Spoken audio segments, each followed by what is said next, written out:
Ah,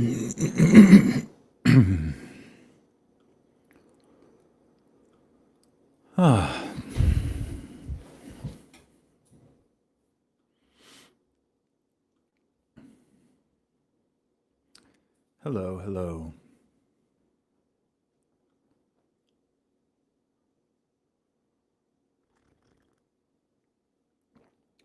Ah,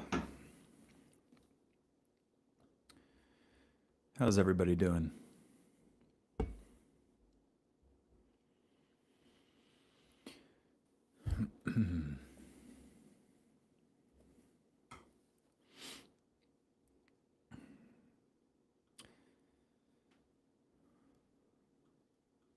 Such a beautiful day, gorgeous summer day. And I honestly spent a lot of it in this basement because when you are in a launch season, there are a lot of things to do. And so that was a lot of my day today. But fortunately, I have a door right out the back here. I can go outside and put my feet in the grass or hang out on my son's play castle and go swinging, which we did.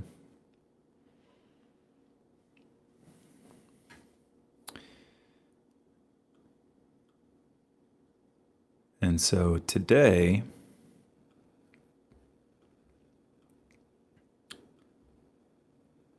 let's see if I can pull this up. Here we go. Today we are looking at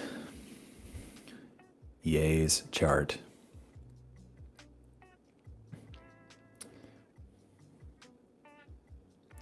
I had a meeting earlier today with somebody who has been a guide, has been a mentor in some ways in me building my platform, starting to get my content out more. And I'd been thinking for quite a long time about going in and taking a look at celebrity charts live or recording myself doing that. And I hesitated for a while for a couple of reasons. One, I didn't want it to feel gimmicky because I have no interest in just doing stuff that's like clickbaity. It's got to feel actually thoroughly interesting to me, which it is, but it's also got to fit some sort of a purpose for what I want to do. And really, it wasn't until the stream became a thing that I actually thought that this was something that I'd want to do because I don't know. I just don't, maybe I just don't really care enough to go and set up a whole camera and do like a whole thing on it. But maybe there's enough interest in some of the stuff that I end up doing that. But when I was telling him about this idea, because I just have like a bunch of random people's charts on my phone. I mean, it kind of comes through people coming and hanging out with me, and we're out to dinner or walking around or sitting down, and I'll just pull them up. And when you pull them up on your phone, it's like your phone wants to download them in order for you to be able to zoom around on them, or just in my experience, at least when I used to do it a lot more on my phone. And so I just have this like library of a bunch of these charts. And there was a time where I was really getting more into it, where I was like, let me go and check out, everybody watch on Instagram, come and pop on YouTube, because you'll be able to actually see my screen and see what I'm looking at here. I am, so I downloaded, I started like looking at people's charts, like Kanye's chart. I started looking at Donald Trump's chart, and it doesn't take me more than like a moment to look and be like, oh, there they are. There he is. There she is. Whoever it is. Now, I'm definitely not somebody who is extraordinarily celebrity friendly. Like, I'm probably the first person to lose any form of trivia around celebrities. So much so that sometimes people are just like, "Really, you don't know that person?" I'm like, "I have no idea." Thankfully, maybe with how I grew up with TV and stuff, it just wasn't really around. Like, it wasn't at all a topic for my family to get into of like exploring celebrity culture. Like, they didn't care. Both my parents were really just like born and raised in this small town.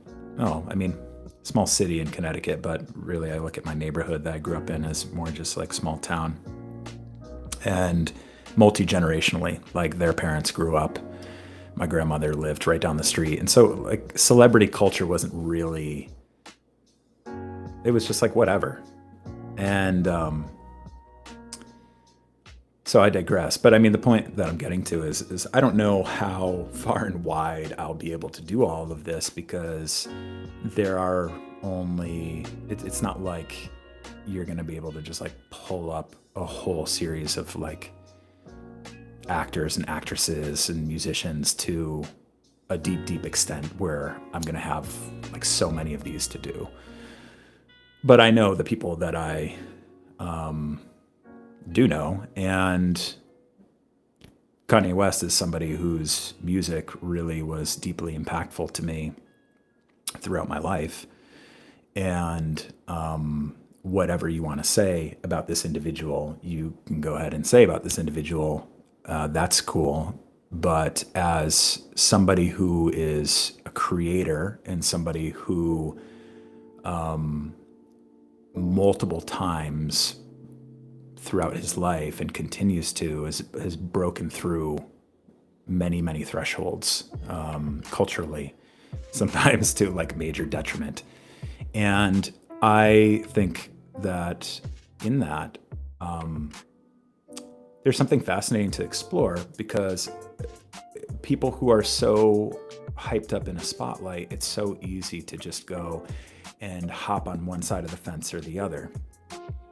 Screw this person, or I love this person. Don't you dare talk anything about them. It's just, there's such a polarized world right now where that is the case. And one thing that I've learned, and then I've grown to grown to enjoy in my work with the keys, is how it just like, there's a lens through which the whole entire playing field gets leveled, and you can really deeply see the humanity in every single person and aspects of what every person has navigated through in their life. We all have pain. We all have suffered through turmoil in our lives. This is where it doesn't matter what you have in your chart. If you look across all of these keys, we all wrestle with every single one of these shadows. And so, in that, there is that fair playing field. If you're here in the world of material form and duality, like we all have received that ticket. And regardless of whatever projections we may have about somebody, or whatever the camera lens chooses to reveal or not, that is there underneath their shadow, as well as the purity of their own suffering, as well as also the gift that exists through those intelligent adaptations that they've needed to make throughout their lives to deal with that pain. And so, just as I experience when I look at any single person's chart, and part of the whole even spirit of this stream of coming on and like joining and to take a little sneak preview out of this man's book and his life's work, like to bring like a communion, like bring people around the table to really look at like, hey, we're all on this journey together, and we all have an interesting lens of our own stories that we're navigating through in all of this. And how can we find community in that? I think we all want to be seen. We all want to be heard for the things that we've we've faced in our lives that maybe we don't feel seen or heard in. And a lot of that can come out in really distorted ways, extraordinarily distorted ways, the most gruesomely distorted ways. And so this is a fun little experiment to me surfing around and pulling up some different charts. I'm going to do Donald Trump at some point. And we'll see where it goes from there. We'll see what else comes up. This may not be the only time that I look at this man's chart. But I'm going to just, as with everything on my stream, I'm just going to play with things and explore and find a way to be able to witness through something like this, relevant universal themes that we all reckon with. And so shout out to Ye for donating his chart here for tonight's stream.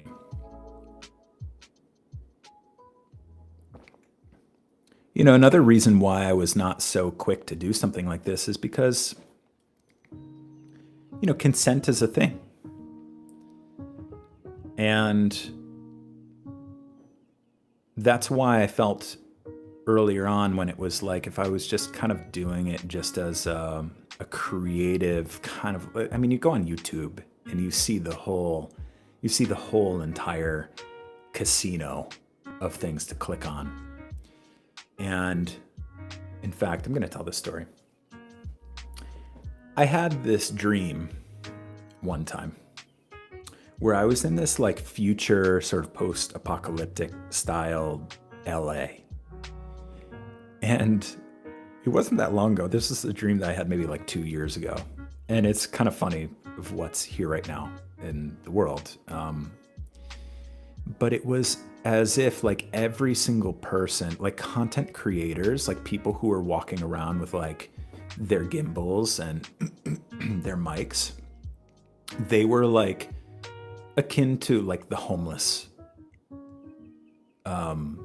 It was like there was zero money in that space, yet people were just, it was like there was no other real way to make any sort of money. It was like mass poverty, mass hunger, and people are like walking around with these cameras and these mics.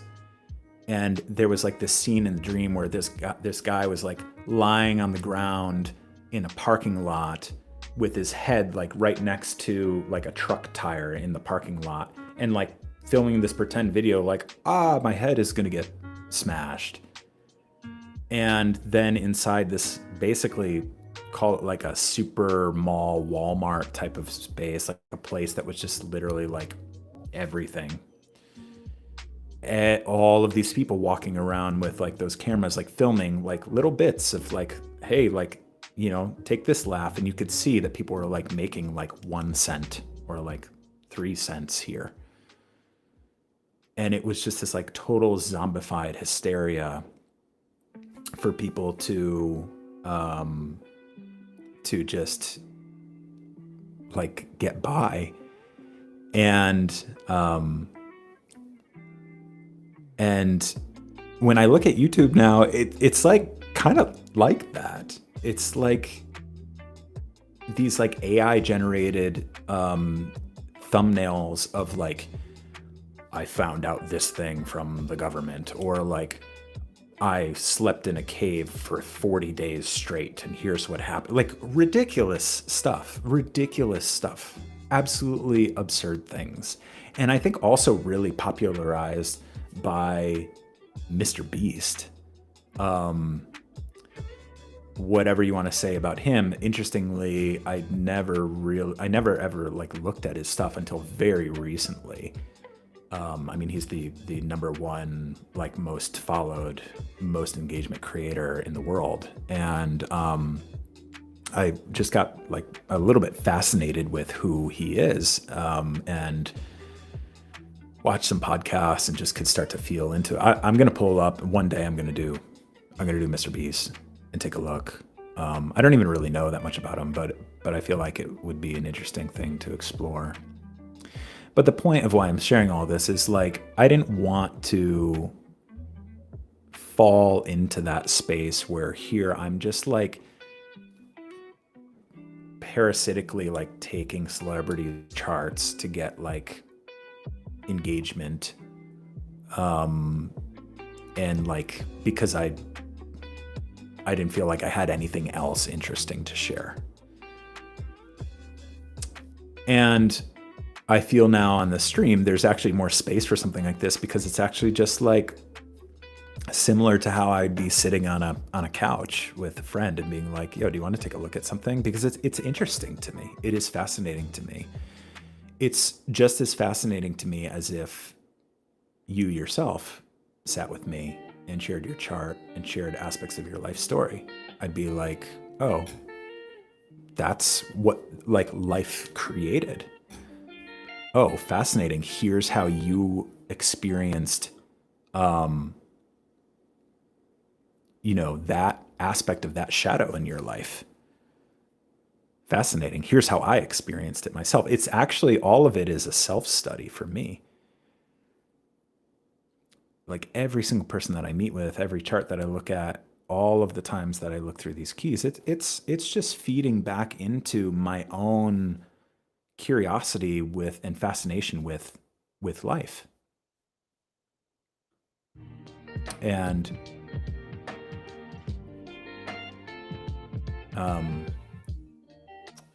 just playing with music for a second. It's just playing into my own fascination with life.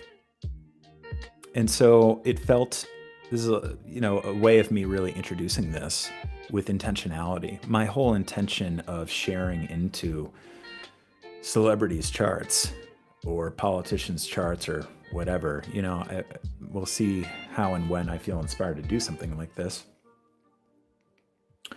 But it's certainly coming from a space of like, can we learn a little bit more about our own relationship with these archetypes by looking at these? And even further, most importantly, can we humanize that individual a little bit more by seeing them for their gifts and their pain that have given rise to that entire identity complex that we see plastered all over the billboards and the tabloids. So without further ado, yay, everybody.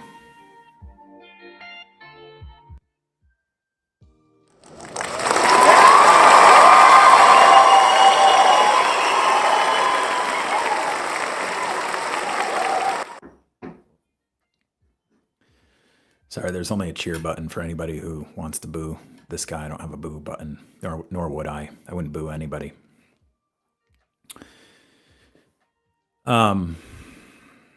So what do I want to say before I get into just dancing around on this chart and unpacking the things that I see? The first thing that I want to just name is some aspect of my own perception of what I've witnessed in this individual, and from a zoomed out lens over the course of this person's life. And that is somebody who has seemingly constantly been driven to reinvent himself over and over and over again. If you look at this man's fashion style, his music style, the way that he created and put himself out there in different ways over the arc of his life and really his career, you're gonna see like distinct epochs of what could individually, if you took each of those individually, you could see like completely different individuals, but also that through line of the thread of that same man throughout it all. And I believe that that has been such a big deal in terms of people's fascination about this individual is like, how could this person relatively detonate himself so many times, yet still kind of be winning? I mean, for anybody who's taken a look at his concerts recently and the stage design, it's like widely regarded as one of the most like jaw-dropping epic stage designs ever. I'm gonna just pull it up for those who don't know.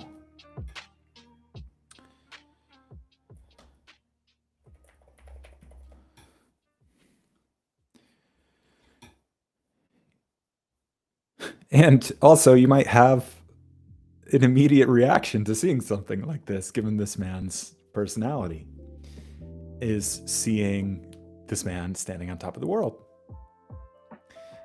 And that's something that is a you can have a perspective or an opinion about that. You can think that that's like amazing that he's doing that. You can think that that is so on brand for how like terribly egotistical the person is. But the thing that you can't really do is deny that it's pretty cool.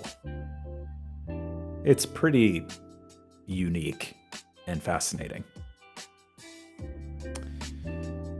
And so, that if you go throughout this man's career, you will just see like different epochs of different expressions of the same sort of thing, combined with like catastrophic fire and brimstone destruction. By the way, I just want to say off the side, whoever's watching here, if you filled out the type form and want to do a chart workshop, it's probably not going to be till 9 that I'll get into that. So just sit tight, have fun, enjoy, and or come back at that time, and I'll be available to that if people are still here for that. So reinventing himself again and again creatively. An incredible documentary to peer deeper into the heart of this individual. A real humanizing documentary to watch is the documentary Genius on Netflix. It's fascinating. It's one of his friends from long ago who basically followed him and filmed behind the scenes footage, like following him through basically all the way from like pre-graduation through that album, through late registration, through college dropout, through late registration, through graduation, through 808s, disconnecting from him during my beautiful dark twisted fantasy, and then coming back in, I think in like Yeezus and Life of Pablo, and sort of just like tapering off. Like the documentary sort of ends like just in the aftermath of the Life of Pablo with some of the EPs that he released. And I think he was like just recording Donda when when the documentary ended. So Genius on Netflix, I'm gonna just like pull this up. If you haven't seen this and you actually are interested in this man and his journey, highly, highly recommend watching this. It's actually just like culturally fascinating too, because it takes you on a wild ride of like what hip hop and rap was like back then, seeing like old footage of Jay-Z, old footage of Pharrell, Jamie Foxx. I have some chills, like seeing behind the scenes, like the people that came together that made The College Dropout, like people that came together, like footage of Kanye in the dentist chair when he got his whole face busted and in a car accident, and then had to get like reconstructive surgery And then he he recorded Through the Wire. And so it's like, it's just fascinating. If you have any admiration, or if his music touched you at all throughout any part of your that whole journey across all the albums, like it's just fascinating, even beyond him, just to see like old Jay-Z, like seeing old Beyonce. And so, um, all this to say, like this man has been on a journey, and still to this day continues to be on a journey. And there is there are things in the chart that like point to exactly that, those tendencies, and what might be coming through in all of that. And to me, that is extraordinarily fascinating, because it's like it allows for you to peer through all of the fame, all of the noise, all the accolades, all the rage, all the clickbait, all of the stuff, and just like really touch into the heart of an individual who's tormented in his own way. And that drove him to a level of creative genius that is largely unmatched. And I feel like that's just period. Period.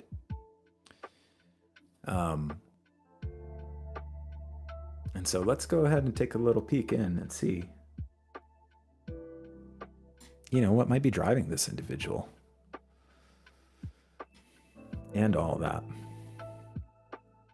And so I'm going to start by going right in at Kanye's life's work, Communion.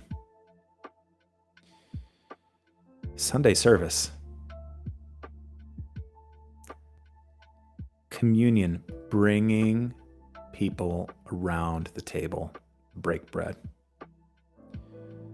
If you ever followed any of his like when he bought the ranch in Wyoming, and who knows what's even going on with all that. I don't even know. I don't even know all the details. I just like know what I know. And I may even miscomment on like certain aspects of the timeline, but whatever.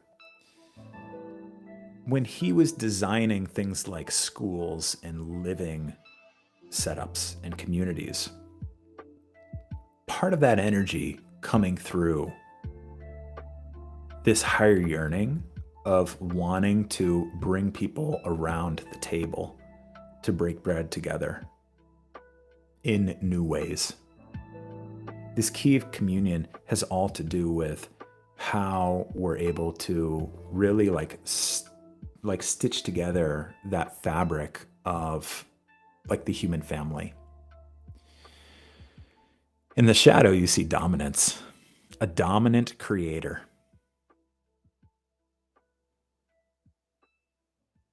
Sound like yay?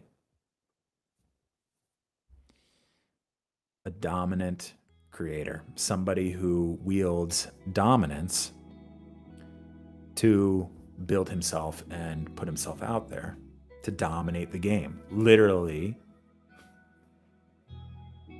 dominate the world, dominate the culture. But deep within that, and deep within this key, is pain around wanting to kind of lead the ship toward bringing the family around the table to break bread together. And you saw that creativity flow through, to me, most when he was doing Sunday service. I can't imagine that there was anybody who really hated him during those times. I don't know, maybe Christians, or maybe atheists, or I don't know, whatever, other religions or something like that. But it to me, it almost felt like culturally during that time, there was more of a net favorable perspective of him. I could be totally wrong. Somebody's like, oh, that's this, he did this like nonsense during those years, whatever. But I think by seeing the beyond just the like, here I am, the man, look at me with the swag, with all of the stuff and all of the boldness on stage, like, look at me, look at me, look at me. In that, there was a bit more of this practice of like, here's the choir, here are guest artists who come in, here's how we're gonna like build this creative experience with all different types of people, all different types of artists coming through. And at some level, making like praise a big part of that. I forgot about Jesus is King along the way. It's like it's so fascinating when you just think about the entire journey of this man's discography. And I'm going to get into like how that all happens in a moment.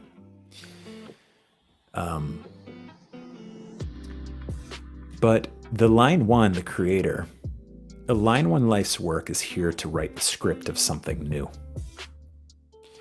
A line one carries the seed of a new vision, carries the seed of something completely new.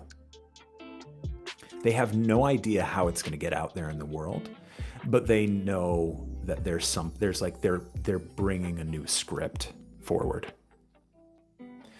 And so when you look at that through the lens of dominance, it's like, where does this individual's dominant behavior give rise to ways of trying to push whatever that script is out there? But really, a yearning of wanting to like bring people around that script. Like let's like break bread around this creative idea, whatever it is. The line one wrestles really deeply with a deep, deep sense of aloneness. What's up, Instagram? Again, if you want to see the chart and if you want to follow along live, come on YouTube and see what we got going on. Line ones reckon with deep feelings of loneliness. It's the one. And this individual has line one life's work and line one evolution. These are like the most pronounced externalized archetypes of the chart. It's like the externalized identity. And the line one is on a journey of reckoning with deep-seated feelings of loneliness, feeling completely isolated. But the line one's journey is to really come into where they feel deeply empty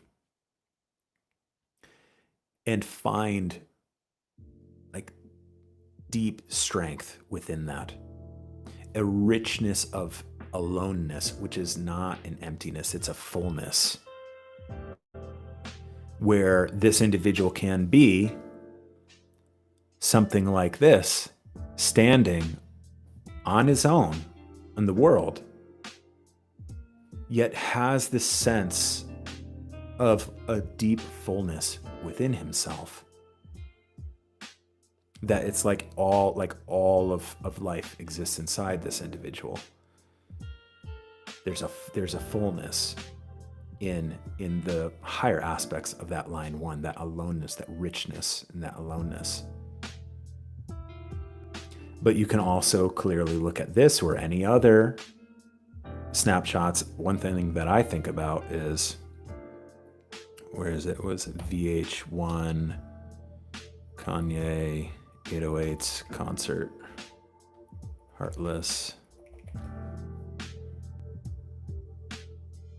I don't know if you're gonna see this. Oh yeah. Right there.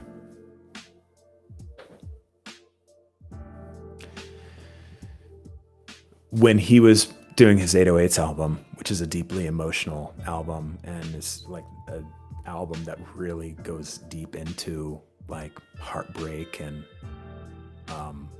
was a completely different album that came out by a hip hop artist than anything that existed before.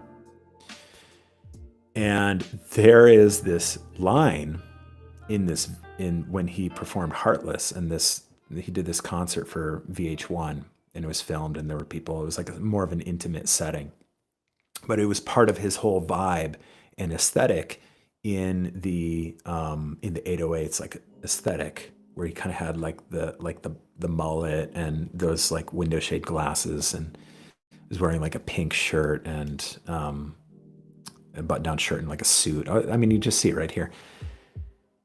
But he's singing Heartless, and towards the end, he gets like, they extend out this part, and he gets down on the ground, and he's sitting like this, and he has like a symphony, like an orchestra that's playing with him, like a live band that's kind of like orchestral, and he like has them start to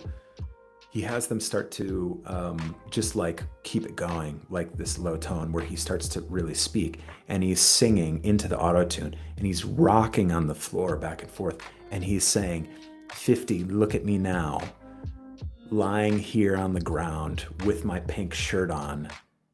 Does this look gay to you? Well, I have nothing. I don't know what to say to you.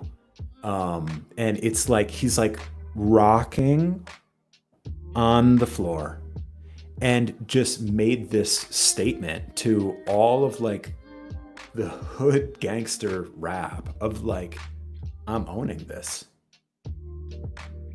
And it's like, in that you can see like that line one loneliness, that line one creator. The line one creator is can reckon with that feeling of loneliness, because it's like, here's a new seed that's in me, and I'm here to bring this into the world, and it's like nobody else is going to understand that. And through dominant behavior of really like dominating the culture, he comes out and is just like literally calling out, because 50 Cent was like making fun of him for what he was wearing, and that he was singing and doing all this stuff. And it's like, 50, look at me now. And then he like gets up, and there's like, I don't know if there was like fire or something. It's like it can give you chills, really, because it's like you can see the depth of what he was wrestling with in this album, and how he poured his heart into it, and then brought communion around like setting this new table. And then that went away, and then the next table came in, and that went away, and the next table came in, and that went away, and the next table came in. And so that is like, this is like a nod towards this man's creativity, and just an aspect of what he was clearly reckoning with, and finding like, how do I bring people around the table without like really needing to go and over index on like dominating and throwing it in their face. His evolution, which is like a core aspect of not only how he evolves, but how he helps others to evolve. It's like the core essence of his, what would be his like medicine bag, as I say. The shadow of pride, the city of invisibility, the shadow of pride. There's always a wink. There's always a wink in the keys. The greatest medicine that Kanye West, Ye, has to offer the world to another, the highest echelon, invisibility. Seemingly the individual who has, throughout his whole arc of his career, basically walked around with a sense of like, I'm going to make it impossible for you to not see me. But invisibility is that heightened gift. The shadow of pride really wants to be seen. The shadow of pride is the over-indexing of the ego. It's like the inflation of the ego. Who here has watched SpongeBob? I always think about this when I think about this key, invisibility. Bubble Buddy, SpongeBob SquarePants. Bubble Buddy. There's that moment where he attaches the bicycle pump or something, and he starts like to inflate Bubble Buddy with the air until he just like pops or something like that. I don't remember if he pops or whatever, but this key, invisibility, that pride is like that. It's like it wants to have the spotlight. That's pride. It wants to have the spotlight. And every time it goes and tries to dominate or reach for that spotlight as a gesture of feeling a deeper sense of self-empowerment, as a gesture of trying to fill that emptiness inside, it's like an attempt to try to fill this bubble and inflate this bubble that is still just empty and hollow. And ultimately is never going to really satiate that deep emptiness inside. And so the journey of this key, invisibility, and interestingly enough, when you look at the later end of this guy's career, like more so, now in some ways, I am still talking about him. Maybe like, towards the later end where it's like, where is he? What's he doing? Where is he? That invisibility, I would imagine that ever since Life of Pablo, and since Kim was no longer in his life and as his wife, that he went through like a deep initiation into more of this like invisibility space. I mean, I don't know. Ebb and flow. But the point of what I'm trying to talk about here is like this key's journey is about artfully redirecting the spotlight to someone else.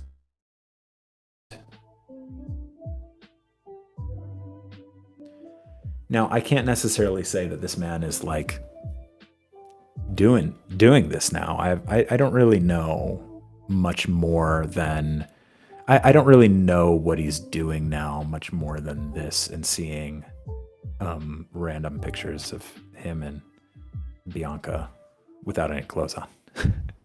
But still getting attention, like still looking, that's obviously there. But it's interesting to see that, okay, this person evolves through reckoning with a sense of pride. And the journey of healing and transmuting that shadow of pride is to like start to artfully redirect that spotlight to others, because you feel good within yourself. You feel full within yourself that you don't actually need. You don't need the attention. You don't need the cameras. You don't need any of that. Yet you can witness others who need that. And so you artfully redirect like the mirror. The sun is shining on you, and you use that mirror and you redirect it in these different ways to others.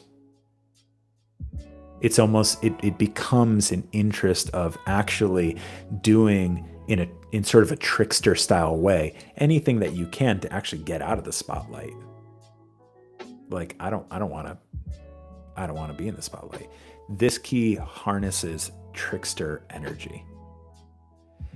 So there's a lot of, and when I talk about trickster, I don't mean like light little practical jokes. I mean like really on the nose, like expressions of like the jester in the king's court, like poking the bear type of stuff.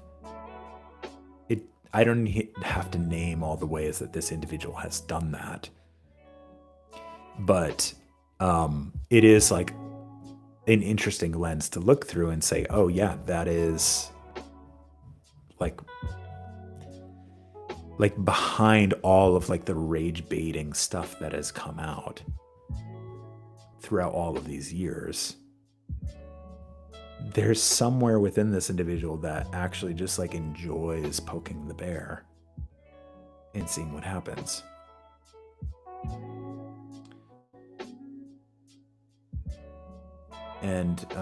And trickster energy is really sacred. Trickster energy can help to like unlock stuff that is just like so dense, stuck. It is the type of it is a vector through which like cultural renaissance may emerge, new ideas. And so that daring, prideful, and dominant energy as a creator that wants to throw the tomato at the screen occasionally, and in some ways maybe doing that in a way, got to watch his interview from 2005 with Charlie Rose, really get a sense of his true essence. Awesome, Eric. Eric, come join on YouTube if you want to, Eric.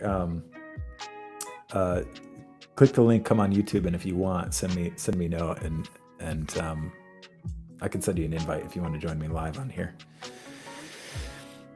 But you see that you can see through the lens. Like, let's look at those shadows: pride and dominance, and that line 1, loneliness and emptiness. Expressions of pride and dominance as a gesture of trying to fill an empty void inside. Yet deep within that line 1 is an individual who's on a journey of excavating within himself a deep sense of inner, like, foundational stability, because the line 1 has to dig all the way down to the bedrock of a cracked foundation and repair that to find this sense of like wholeness and solidity within their individuality. A line 1 will operate walking through the world as if it is just them. There's a shadow to that, but there's also a gift to that, because the gift level of that, when the line 1 has worked through that shadow, has repaired that bedrock, has built this natural upswell of this sense of wholeness within themselves, they become like a bedrock foundation pillar on which other people can lean and rest to find their own sense of inner strength within themselves. You can't tell me that you're not going to comb through the culture, even with people who hate this individual today, that they didn't find some sense at some point of like a fascination with an individual's like raw, blitzed like conviction in himself. I mean, we're all self-conscious. I'm just the first to admit it, right? Like those things. I saw a video like the other week where he was just like, if you're a fan of Kanye West, you're a fan of yourself. Like, and he's saying like in a really clear way, like all of this is a gesture of like trying to encourage you to really believe in yourself. And nobody can like tell you nothing, like that whole energy. And obviously people will take that to, this extreme of it's unsafe to do that. Like it's a danger to live that way. This is a line 1's journey. This is the line 1's journey, wrestling with the pride and dominance, digging all the way down to deep bedrock foundational cracks and working through them.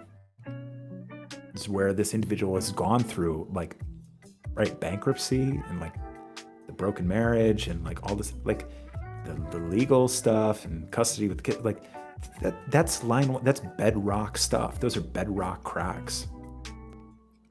It's part of the line 1's journey, because the line 1 is digging down and finding new creative jewels inside of themselves all along. But deep down, here's an individual who wants to feel a sense of wholeness within himself, wants to set the table and bring everybody around it in a way that their gifts can all flourish and emerge.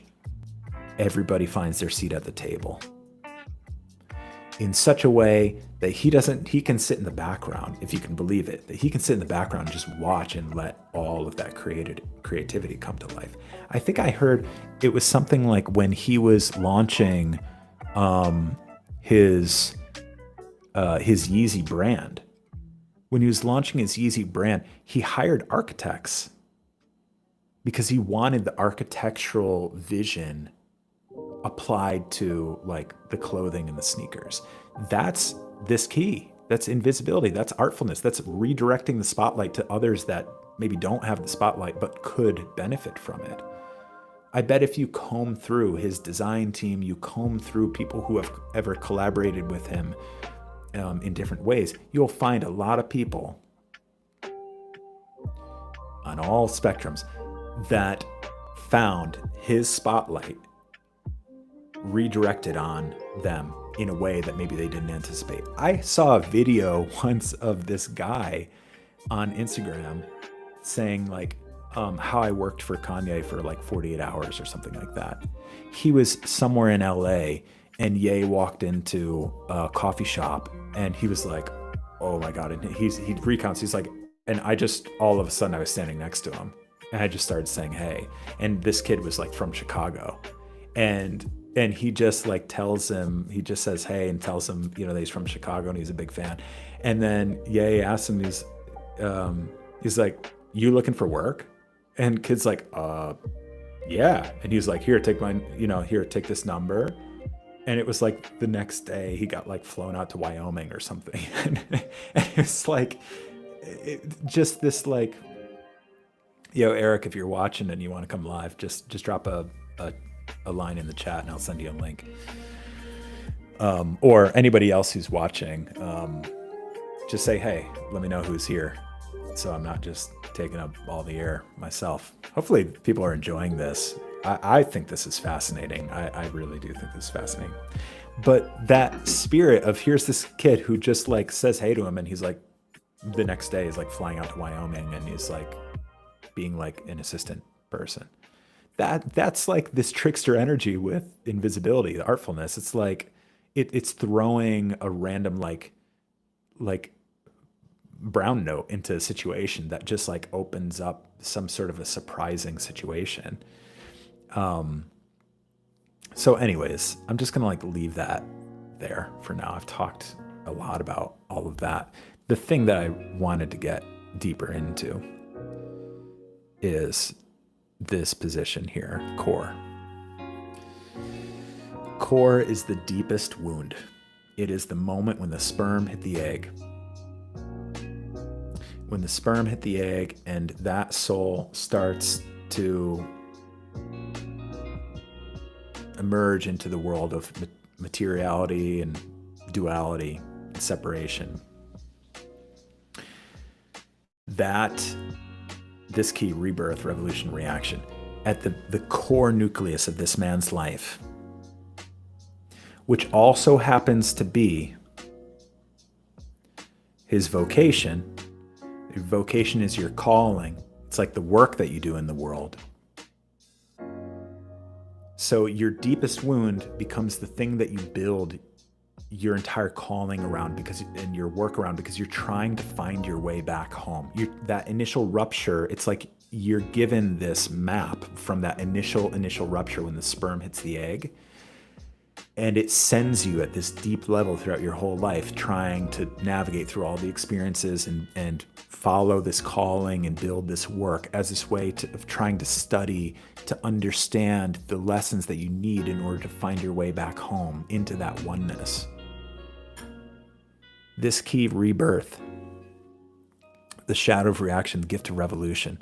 This key is the key that harnesses the essence of what happens when like in evolutionary terms, when there is a mutation where the species that existed before looks almost nothing like the species that comes after. It is those blips that, if you want to lean into like evolutionary science or Darwinism, which obviously people can like say anything that they want about all of that, it is that notion that like when Homo sapiens emerged, it was like Homo erectus, like completely just like in a blink of an eye, sort of dissipated. And what emerged after looked rather nothing like what came before. Some anthropologist or historian would probably fact check me and be like, that's not true. Whatever, you get the point. Get the point. If you're fact checking me, this probably isn't the stream for you. It's the spaces between the words. It's between the words of what I'm saying, everybody. This key, rebirth. So when you look at this individual's albums,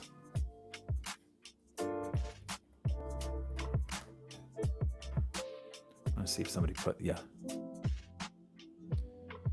just really want the big ones.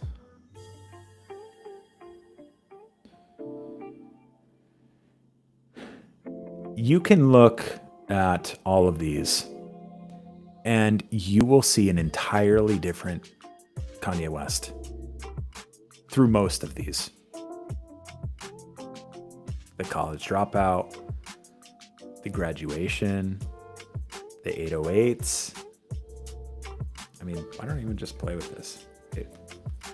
College Dropout, Kanye. College Dropout, Kanye.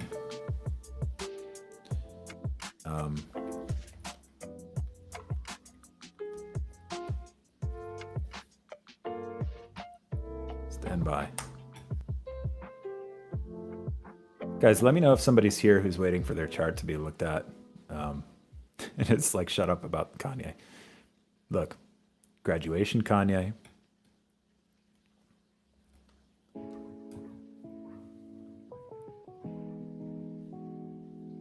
.808's Kanye.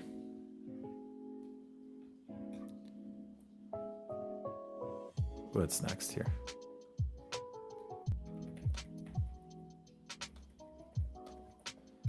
Dark Twisted Fantasy, Kanye.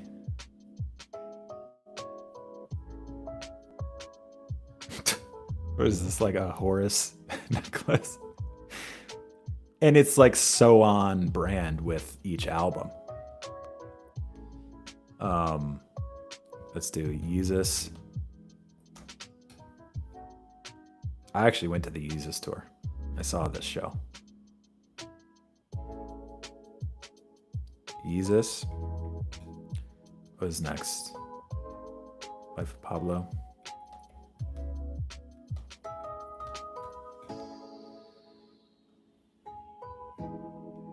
Stay with me here. Life of Pablo, Kanye. Jesus is King. This is Sunday Service.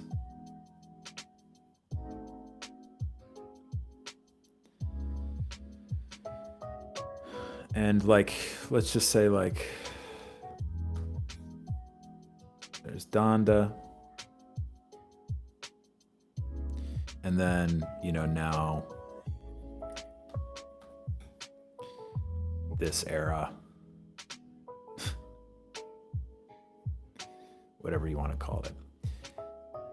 You get the point. That key of rebirth does that. That key of rebirth does that. It's like a different individual every time in many ways. The shadow of reaction is like Taylor Swift at the Grammys.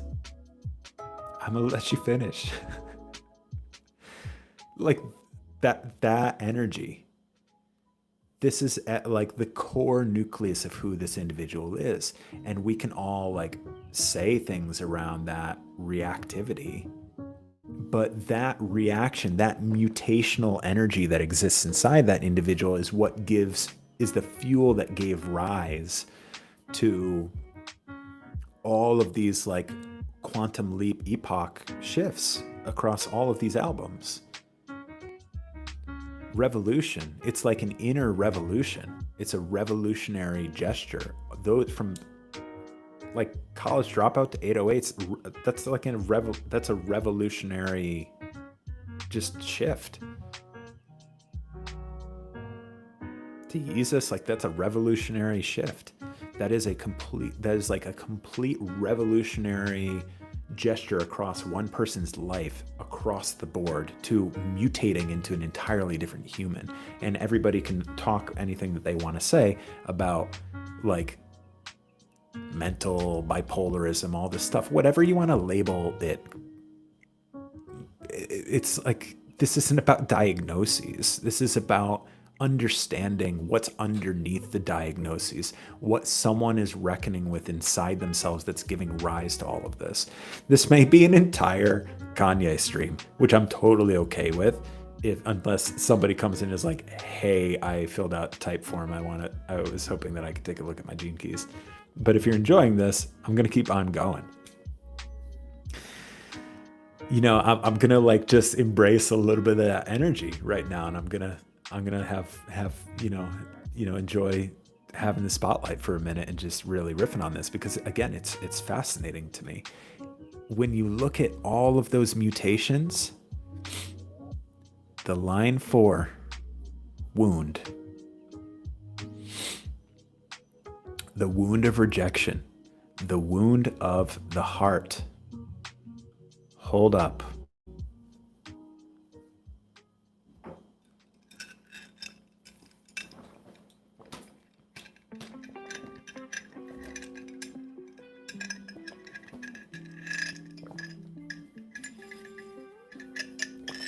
Right there.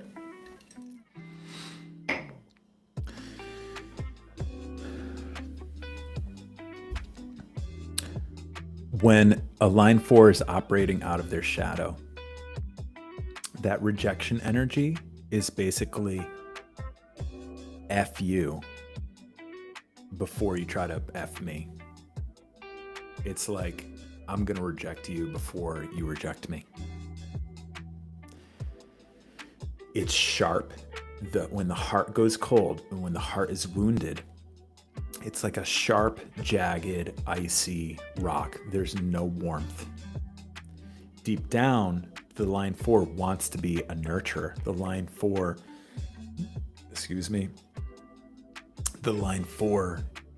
is deep in service, wants to serve community.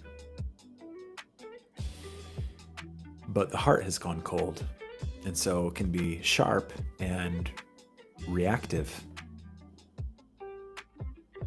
Reactive? Does that sound like Mr. West? Reactive, prideful, dominant. Does this sound like Mr. West?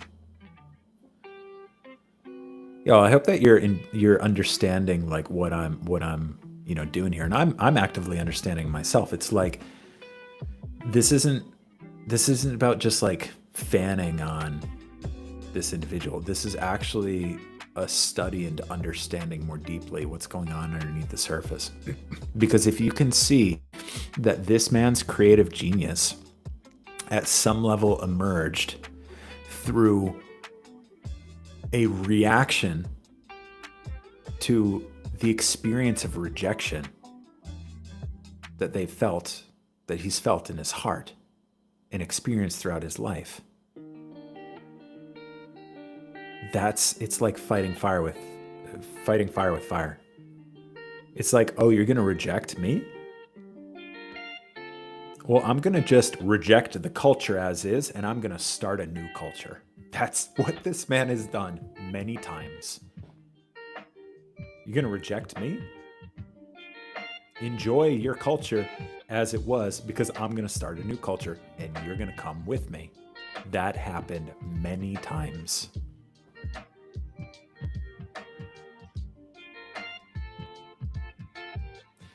One man's wrestling with the wound of a heart.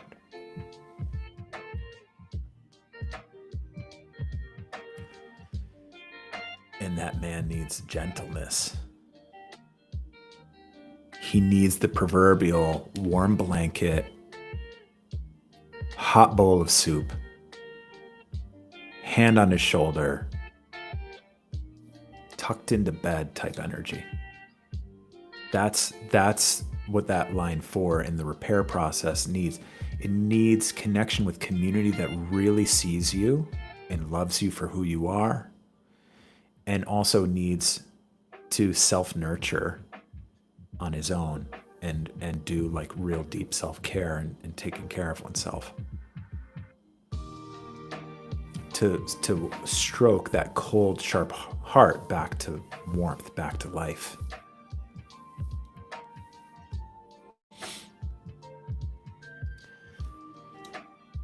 And so,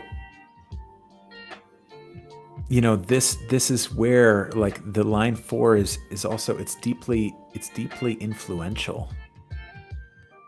You know, it's like it sells itself. And this is a man who has really sold himself just by having that boldness to mutate and put himself out there in all these ways.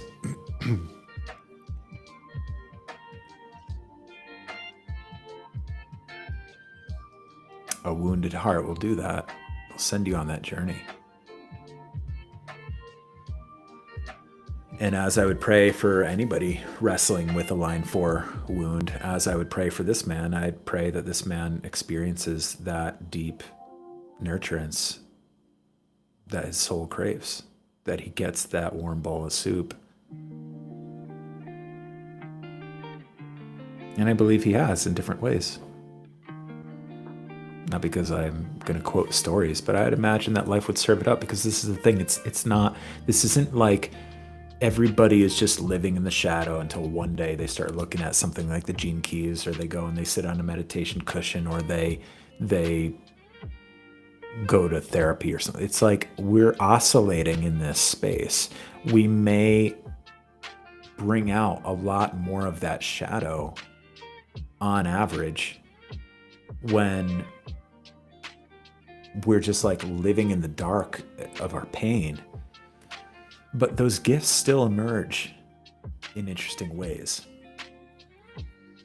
because we are that spectrum. This isn't just like a, hey, you don't get to start playing until you start looking at some of this stuff. The game is already happening. You just don't know that it's happening inside of you, or you recognize it, but through a lens that looks like it's coming from a space where you're really like dominating and driving the ship, when actually it's like your genetics are bringing you through, your soul is bringing you through these experiences to study all of the full spectrum of this experience, so that as you lean deeper into repair, you know, someone like this could really look and be like, yeah,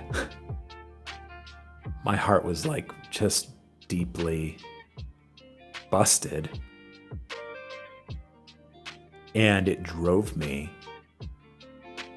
time after time to completely reinvent myself as a way of trying to find love. You don't like this version? How about this version? F you, how about this version? You don't like this version? F you, how about this version?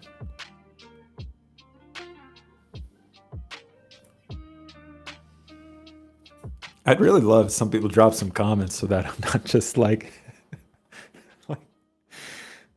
maybe people think that I'm insane, but there are people here, so maybe you're enjoying this. I hope that you are. I'm enjoying this. What's up, Evacheska?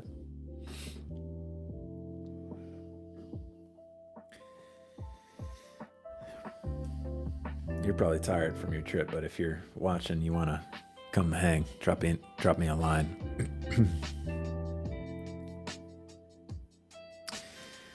All right.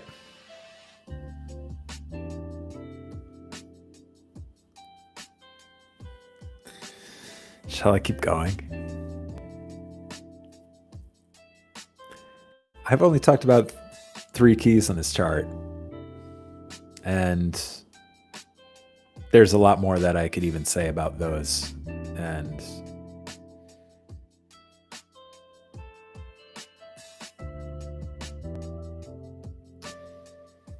it just keeps on. It keeps going.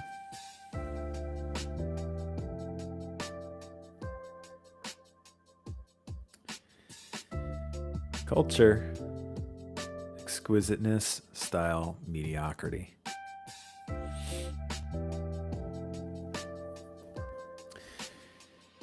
This key is a journey into, well, let me talk about the position. Thanks for saying that. Oh, what's up, Eddie? Good to hear from you, brother.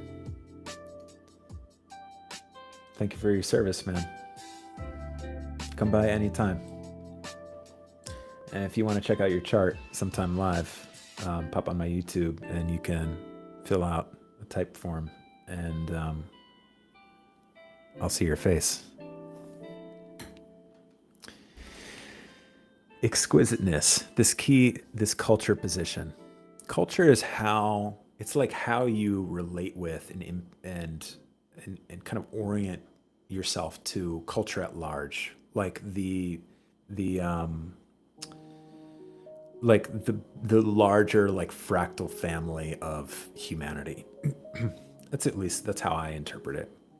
It's like you and the world. It's like it's the lens of your relationship with culture. This key, exquisiteness, style, mediocrity. The shadow of mediocrity, the gift of style, the city of exquisiteness.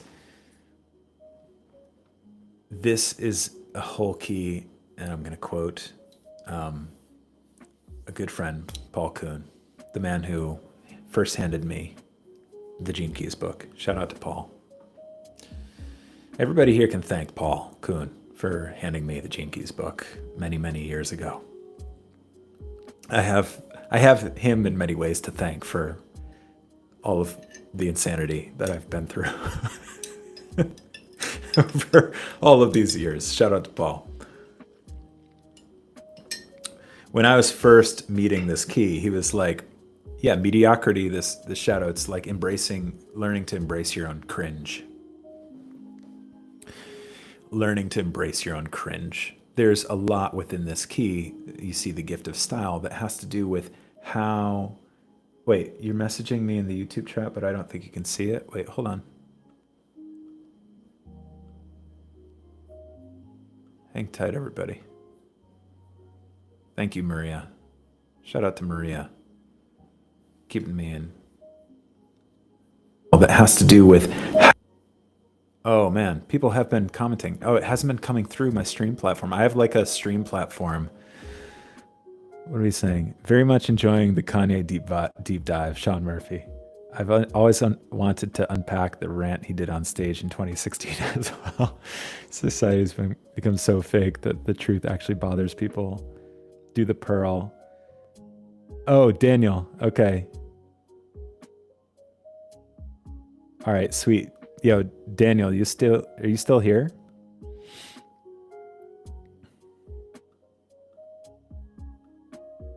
Oh, now they just all loaded in the platform. That's crazy. That's so weird.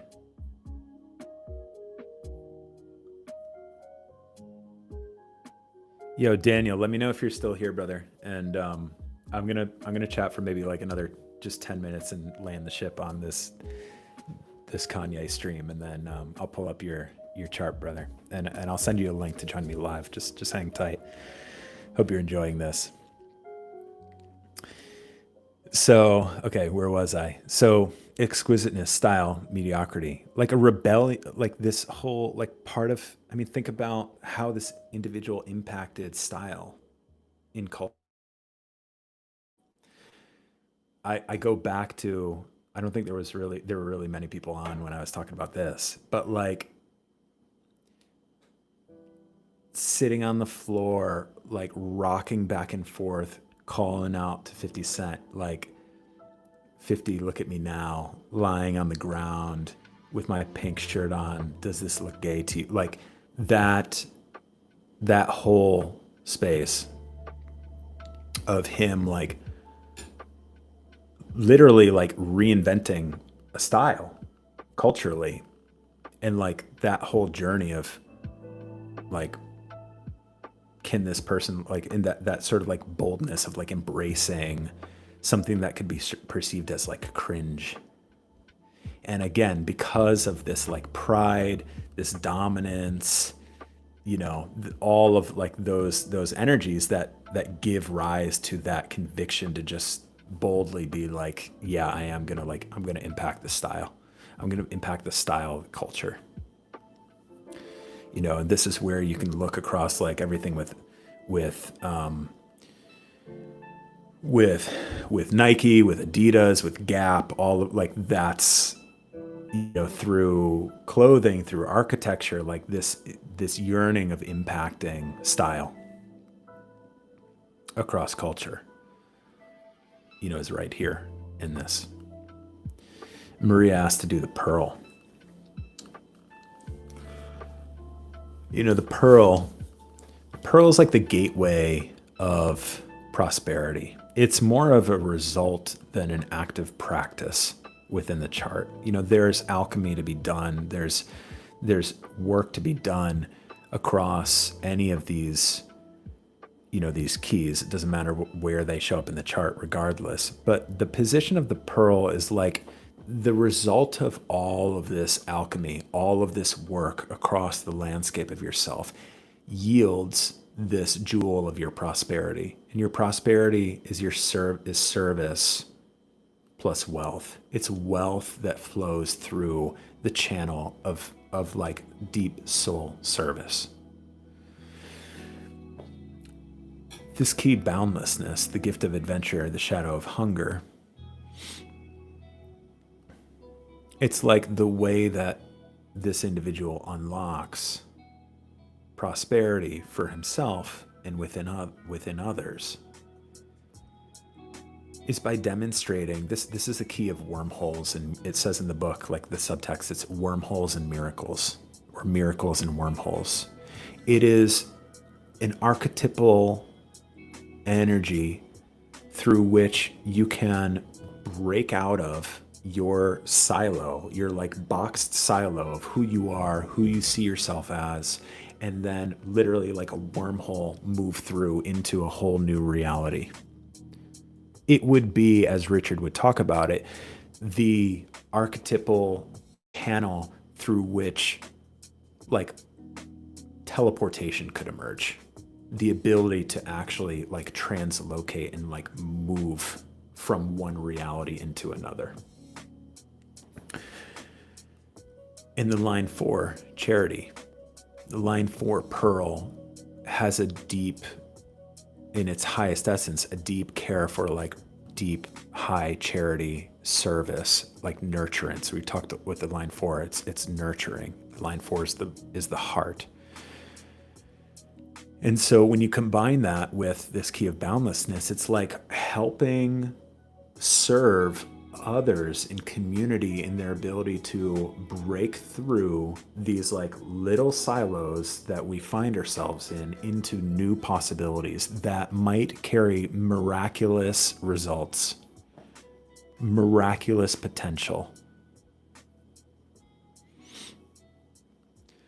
That's the highest essence of that key. And if you look through the lens of this individual, and you look through the lens through the veneer of the words, through the veneer of the costumes that the person's put on, through all of like the reactionary stuff, if you can actually reach through and see into the ways that this artist was super bent on breaking through little silos that he found himself in and sees even the world in.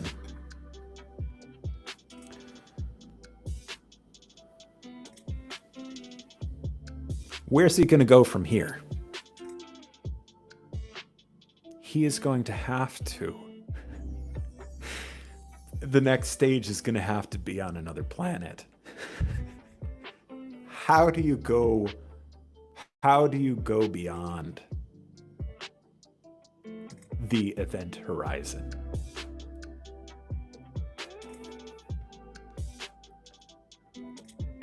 What's it called?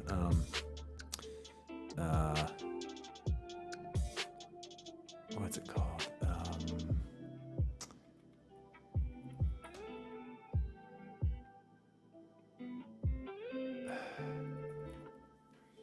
No,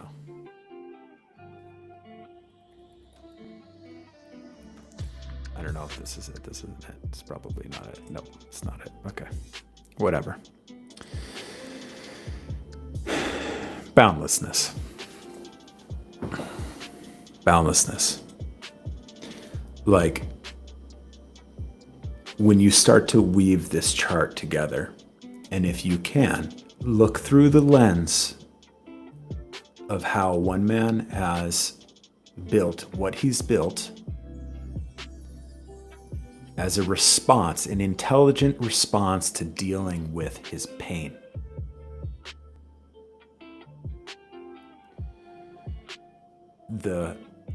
You can't tell me nothing. You cannot tell me who I can or can't be if you're going to reject this version of me. How about this one or this one or this one? I'll make it impossible for you to reject me because I'm literally going to transform the entire culture. So you're going to be left behind. You will be left behind if you don't, and you'll come knocking on my door wearing the Yeezy slides in that next epoch. And then, I don't know, stream rules. I really wish I could just like play whatever.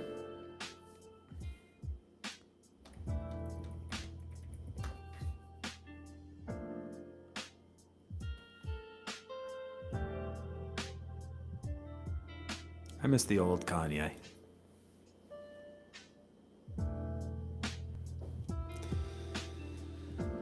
I even had that pink polo. I thought it was Kanye. Like pride and dominance, the mutation of this whole, this rebirth, breaking through boundaries. You know, I think that's what I wanted to just get into for the most part tonight. The other thing that I'm going to give a nod toward is anybody who has grace in their chart whatsoever, let alone grace showing up in the radiance position, which has all to do with your sense of well-being. This key, it's like its teaching is suffering is grace. Grace delivers deep initiations into the darkest corners of suffering. And so when somebody has grace in their radiance, it's like they are going to, especially as a line three like goes through different types of experiences. They're the grand experiencers. It's like going from this to this to this to this to this to this to this. Somebody who would have a grace line 3 in their radiance would experience a tremendous amount of like variety in really deep suffering throughout their lives, of like deep initiations, deep like curveballs, things shifting that are all in a gesture of unlocking within that person an ability to really like take ownership of their pain, take ownership of their shadow, like connect themselves to a sense of divine connection to help heal and transmute their pain. It's a very holy key in the sense that it is a gateway to straight to the divine. And the essence is like, can you walk into the darkest caverns of the world holding the unlit candlestick with the light of your present consciousness so that the divine can touch that wick and illuminate that dark space? If I would see grace in anyone's radiance position, I would be like, bless you, because you're probably on a pretty deep journey of suffering in your life that deeply impacts your sense of wellness and well-being, your sanity.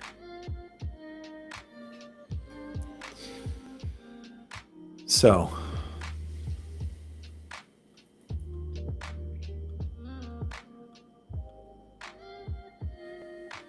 shout out to Ye.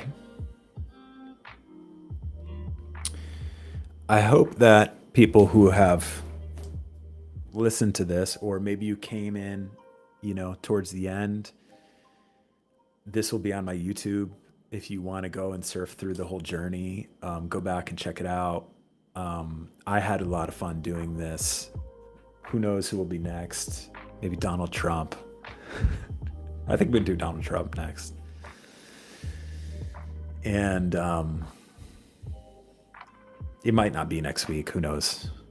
But at some point, whenever I do this again, it'll probably be Trump or JB, Justin Bieber. I don't know. We'll see. But this is fun. This is really fun.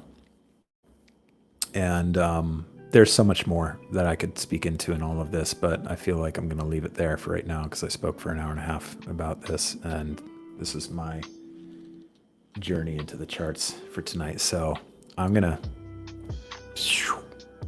pivot gears, and Daniel, I'm going to get you a link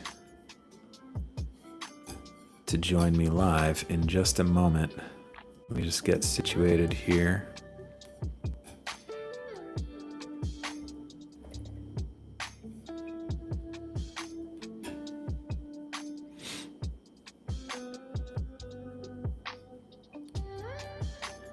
Anybody have any comments about what I just did there?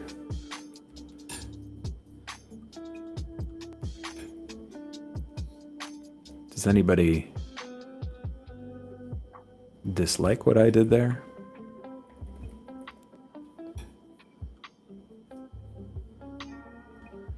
You know, besides me just going in my own whims and all of this stuff and having fun with myself, it does help me to feel like people are enjoying what it is that I'm speaking about here. So, all right, let's see. I just got to get your details in.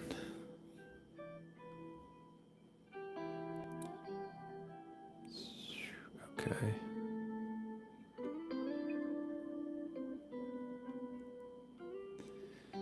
In that documentary, Genius, I'm telling you, if you've ever enjoyed hip hop and the rise and evolution of hip hop and are curious culturally to witness how Kanye West impacted like a comet the unfolding of hip hop, of like singing in hip hop, watch that documentary. It's so fascinating. It's such a blast of the past. It really opens your eyes to like the significance of certain things that were going on that made hip hop what it is today. All right, Daniel, I am going to send you a link, my friend. That was fun. Lots of thoughts. Eric, hang later if you want. Sometimes I'd imagine Eric is a little bit of a night owl. Hang later if you want to come on stream and we can unpack that. We can do like the late night unpacking. All right, Daniel, you should have gotten an email sent to. Oh, oops. Hold on one second. So the email that you gave me, check your email. You have to be on Chrome or Microsoft Edge to join if you're on your computer, or if you're on your phone, you have to have the Riverside app to join me live. But hopefully you're on a computer, or you might even just be able to do it in the browser on your phone. Haha, okay, might get weird. Eric, I really want to test something with you later, though, if you're down for it, of like you coming on and seeing if you could actually like play music through the stream.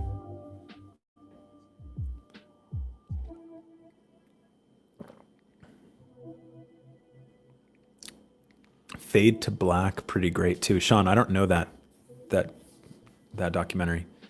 Is it about Kanye?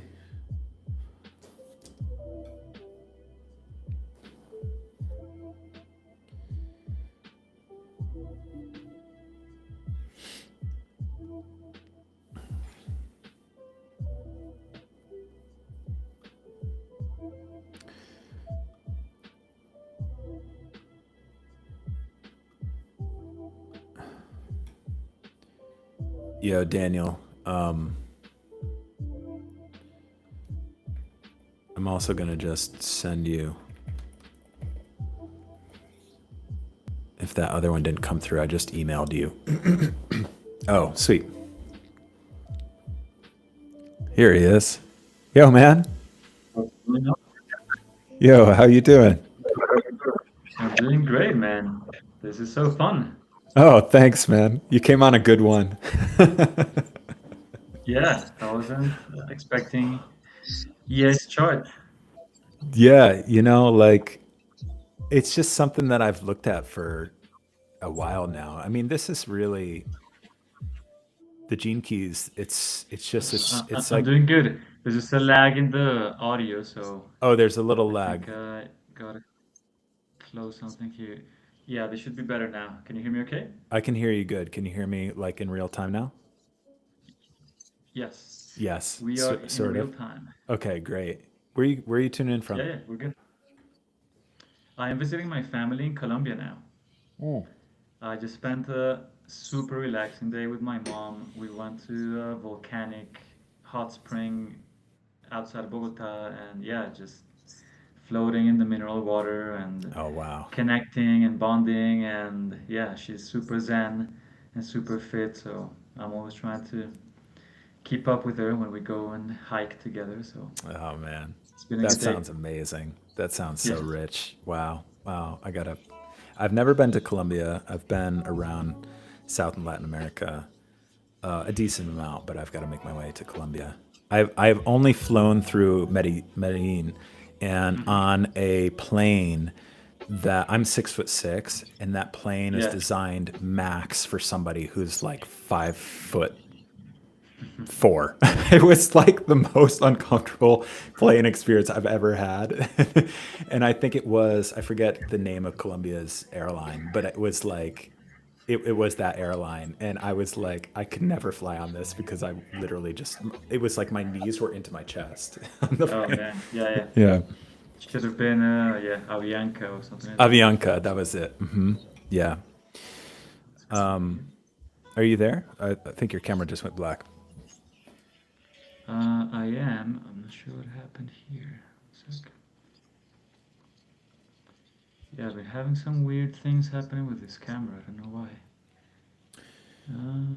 What's going on? You could, even if you needed to like refresh, or if you need to drop and just tap the link again, Yeah, it'll I'll you'll do come that. back. Yeah, yeah, just come back.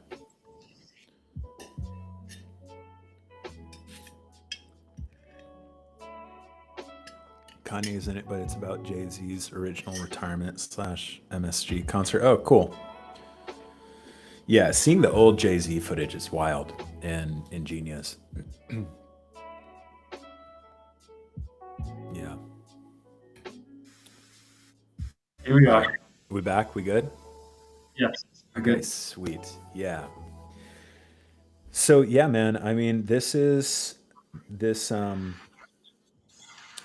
like the keys there, it's just, people play games on stream. Like, this is my game.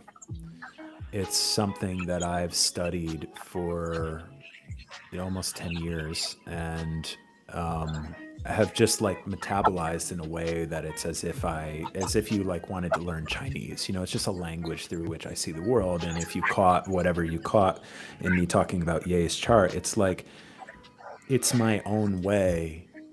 Just as he has his own adaptations that I share, that are like intelligent adaptations to how he's needed to navigate through the world to reckon with his own unique dishing of pain from like the divine hand.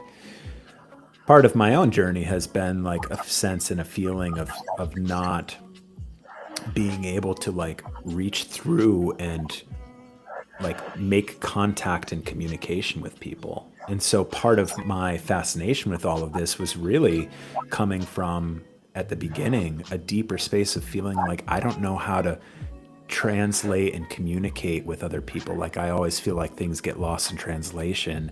And so by studying something like this, it's like, oh, I can understand them more deeply. And so I can actually meet them at a deeper level within themselves. And I can understand more of like what's their language that they're speaking. And if I can empathize and really understand, like beneath the surface, I share with people working with me in the keys, it's like I'm inviting you off the stage of your life to sit with me in the theater to watch the show. Like Yeah. who is behind all of the costumes on the stage of and the props and all of that stuff.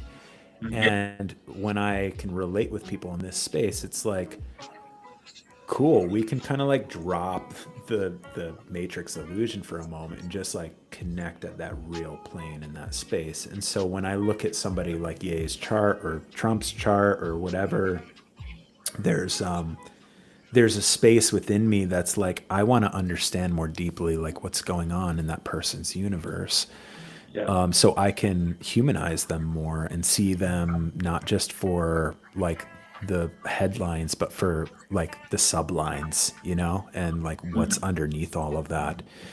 And yeah, and so in this stream, part of this is also like a space of welcoming people to come on and find something, you know, fun to. Well, sometimes it can be deep, you know. So it's not always Yeah. necessarily just fun, but it's like to learn and something about oneself that we can all kind of come together in this space of we're all on this journey, adapting, finding our way into our intuition and growing as we are, bringing more of our hearts into the world, into our lives, and calling for more of that to return to us. And so, obviously, you know, as you saw with me just talking for an hour and a half about Ye's chart, I could just like look at your chart and dance around and say some things, but Mhm. it can be a nicer experience if I welcome you to just kind of, you know, share anything that you feel that's on the surface right now of like, hey, here's like, here's something that I'm just kind of navigating right now that I might want some clarity around in my life to whatever degree you feel like talking about that. And if Yeah. you're just like, no, I just want to hear what you have to say, that's cool too. Yeah, no, for sure. I mean, I'm pretty open and happy to talk about a couple of things that are going on with me right now. One is on a family level with my wife. We've been trying to get pregnant for not that long, I'd say like 6 to 8 months, more or Hmm. less. Hmm. We haven't been in the same physical space that whole time because we're in a transition phase.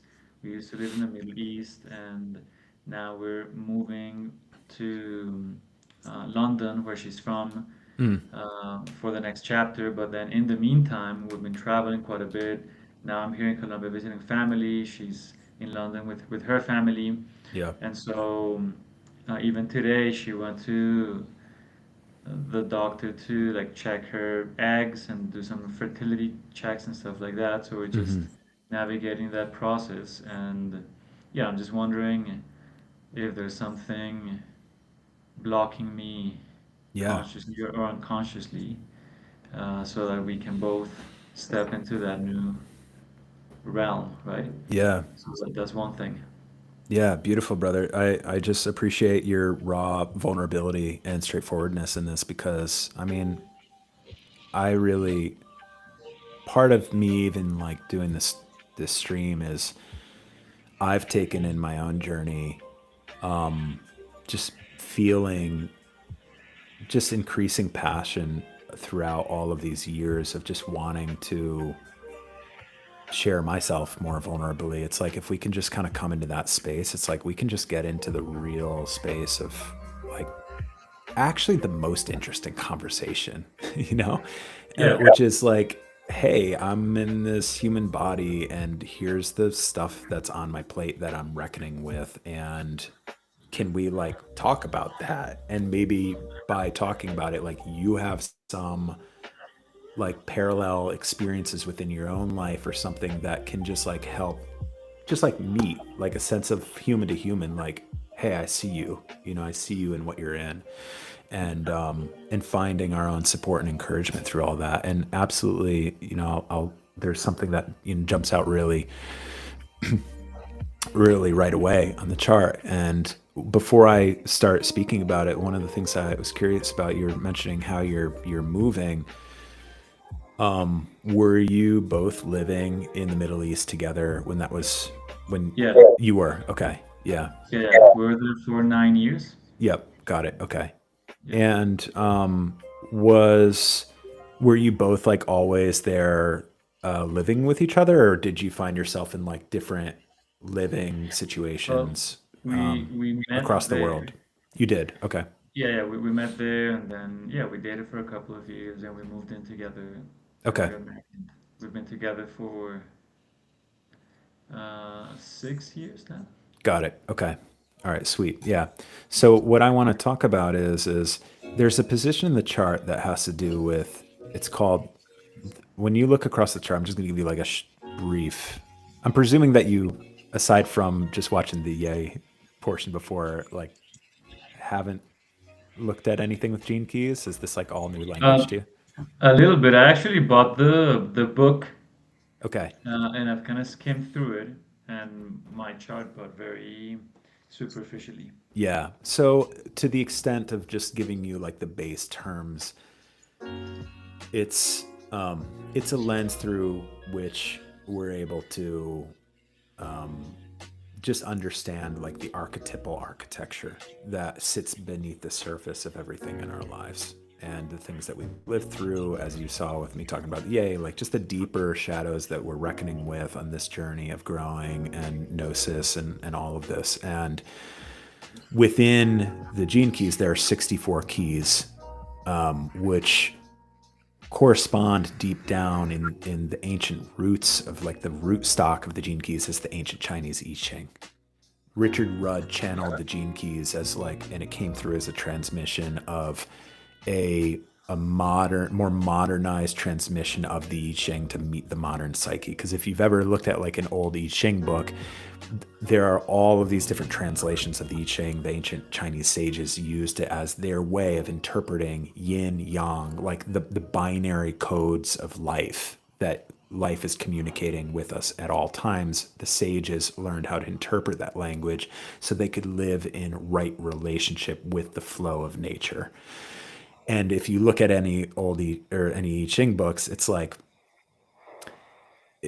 translated from ancient Chinese, so there's really like cryptic language. You kind of have to like turn your head sideways in order and like to understand what it's telling you. Yeah.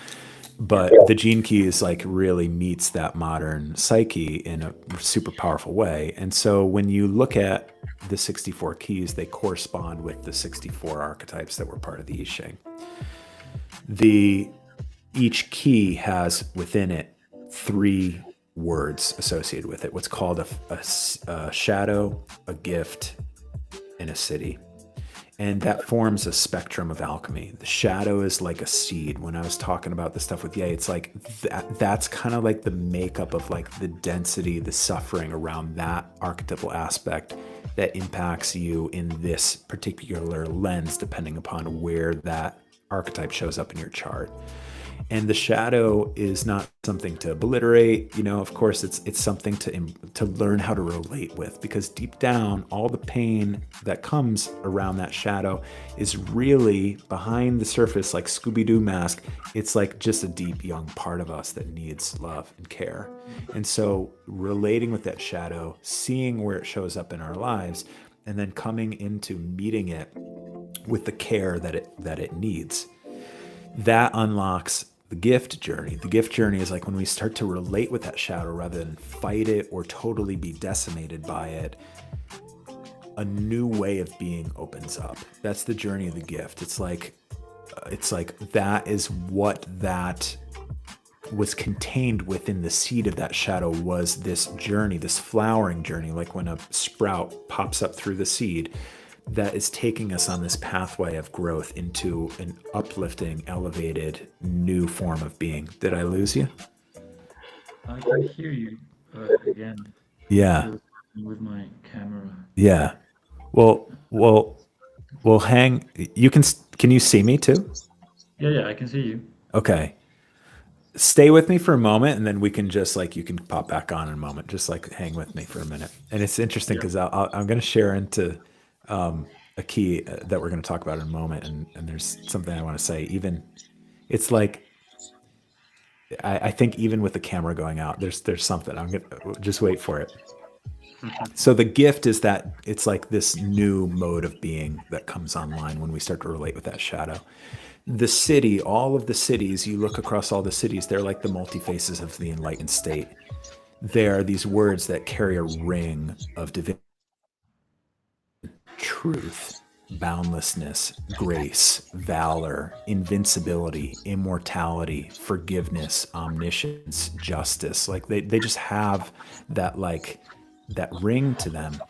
And it's because those are the multi-faces of our true nature. And so this whole journey is this journey of like alchemizing that shadow and growing and into that space of starting to inhabit more of that energy field of that Siddhic. And siddhi is a Sanskrit word for an enlightened gift. That Siddhic field that is our true nature. It's actually just it's rather than it's not like it's ever left of it.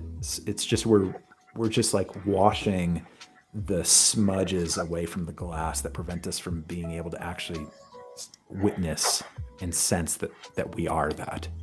And so those are like the words that we're talking about when we look at these. And when you look at different positions of the chart, you're looking at different ways that these archetypes shine through different aspects that make up the overall architecture of who we are.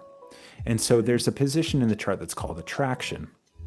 And attraction is like typically taught through the lens of how we operate in intimate and romantic relationships. But the word attraction is really referring to what's called our dharmic attractor field. And our dharmic attractor field it's like our magnetic field that we carry throughout our lives. If you can think of us carrying like a magnetic field that attracts the experiences, the relationships into our orbit that most accelerate the unfolding of our dharma. Basically, that would most accelerate the unlocking of our highest potential.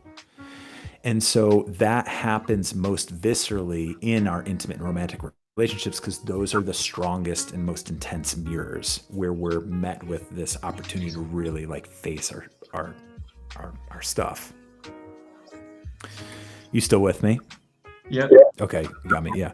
So it's a helpful space to look at in terms of like the things that the experiences that we're trying to attract into our lives, such as like pregnancy, but also like what is happening even within the relationship itself.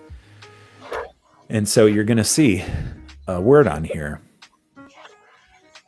that can hit rather right on the nose of what you were talking about. Wow. Right? This is how like specific this stuff can be. And so I'm going to talk about this key of devotion, the gift of commitment, the shadow of half-heartedness, and this line 1, sterility and fertility here. Before I do that, in zooming out and looking at the 50,000 foot view, the most dominant line that you have in your chart is the line 1. You have a line 1, you have a line 1 here in your EQ. You have a line 1 in your attraction. You have a line 1 in your purpose, and you have a line 1 in your radiance. Your radiance and purpose are really pronounced positions of the chart. They represent the cornerstone of your inner universe, your inner landscape. It's like your inner identity. It's not necessarily how others may see you, but it is a core aspect of like maybe how you interpret yourself. And when you look at the line 1, if you heard me talking any at all during the Yape stream, I was talking about his own experience with the line 1 and having those in pronounced positions of the chart. The line 1's journey it's one. It's the individual. It is a journey of embracing and transmuting a sense of loneliness into a sense of aloneness. and there's a difference. Aloneness is rich. It is, I can be completely the only human on planet Earth, or I can be immersed in a crowd of 100,000 people. It doesn't matter. I feel a rich fullness in my inner universe within my own landscape. A line one purpose slash radiance individual might be someone who going to places or just on their journey around the world may really feel this sense of like, it's just me.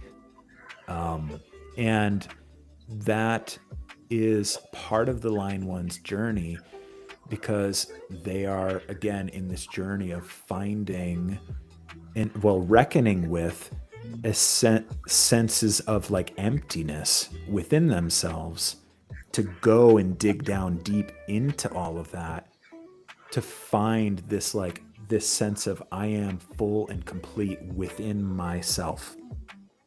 And therefore align one throughout their lives as they grow and do that work, they become kind of like an anchor and a pillar for other people, especially a line one in the purpose.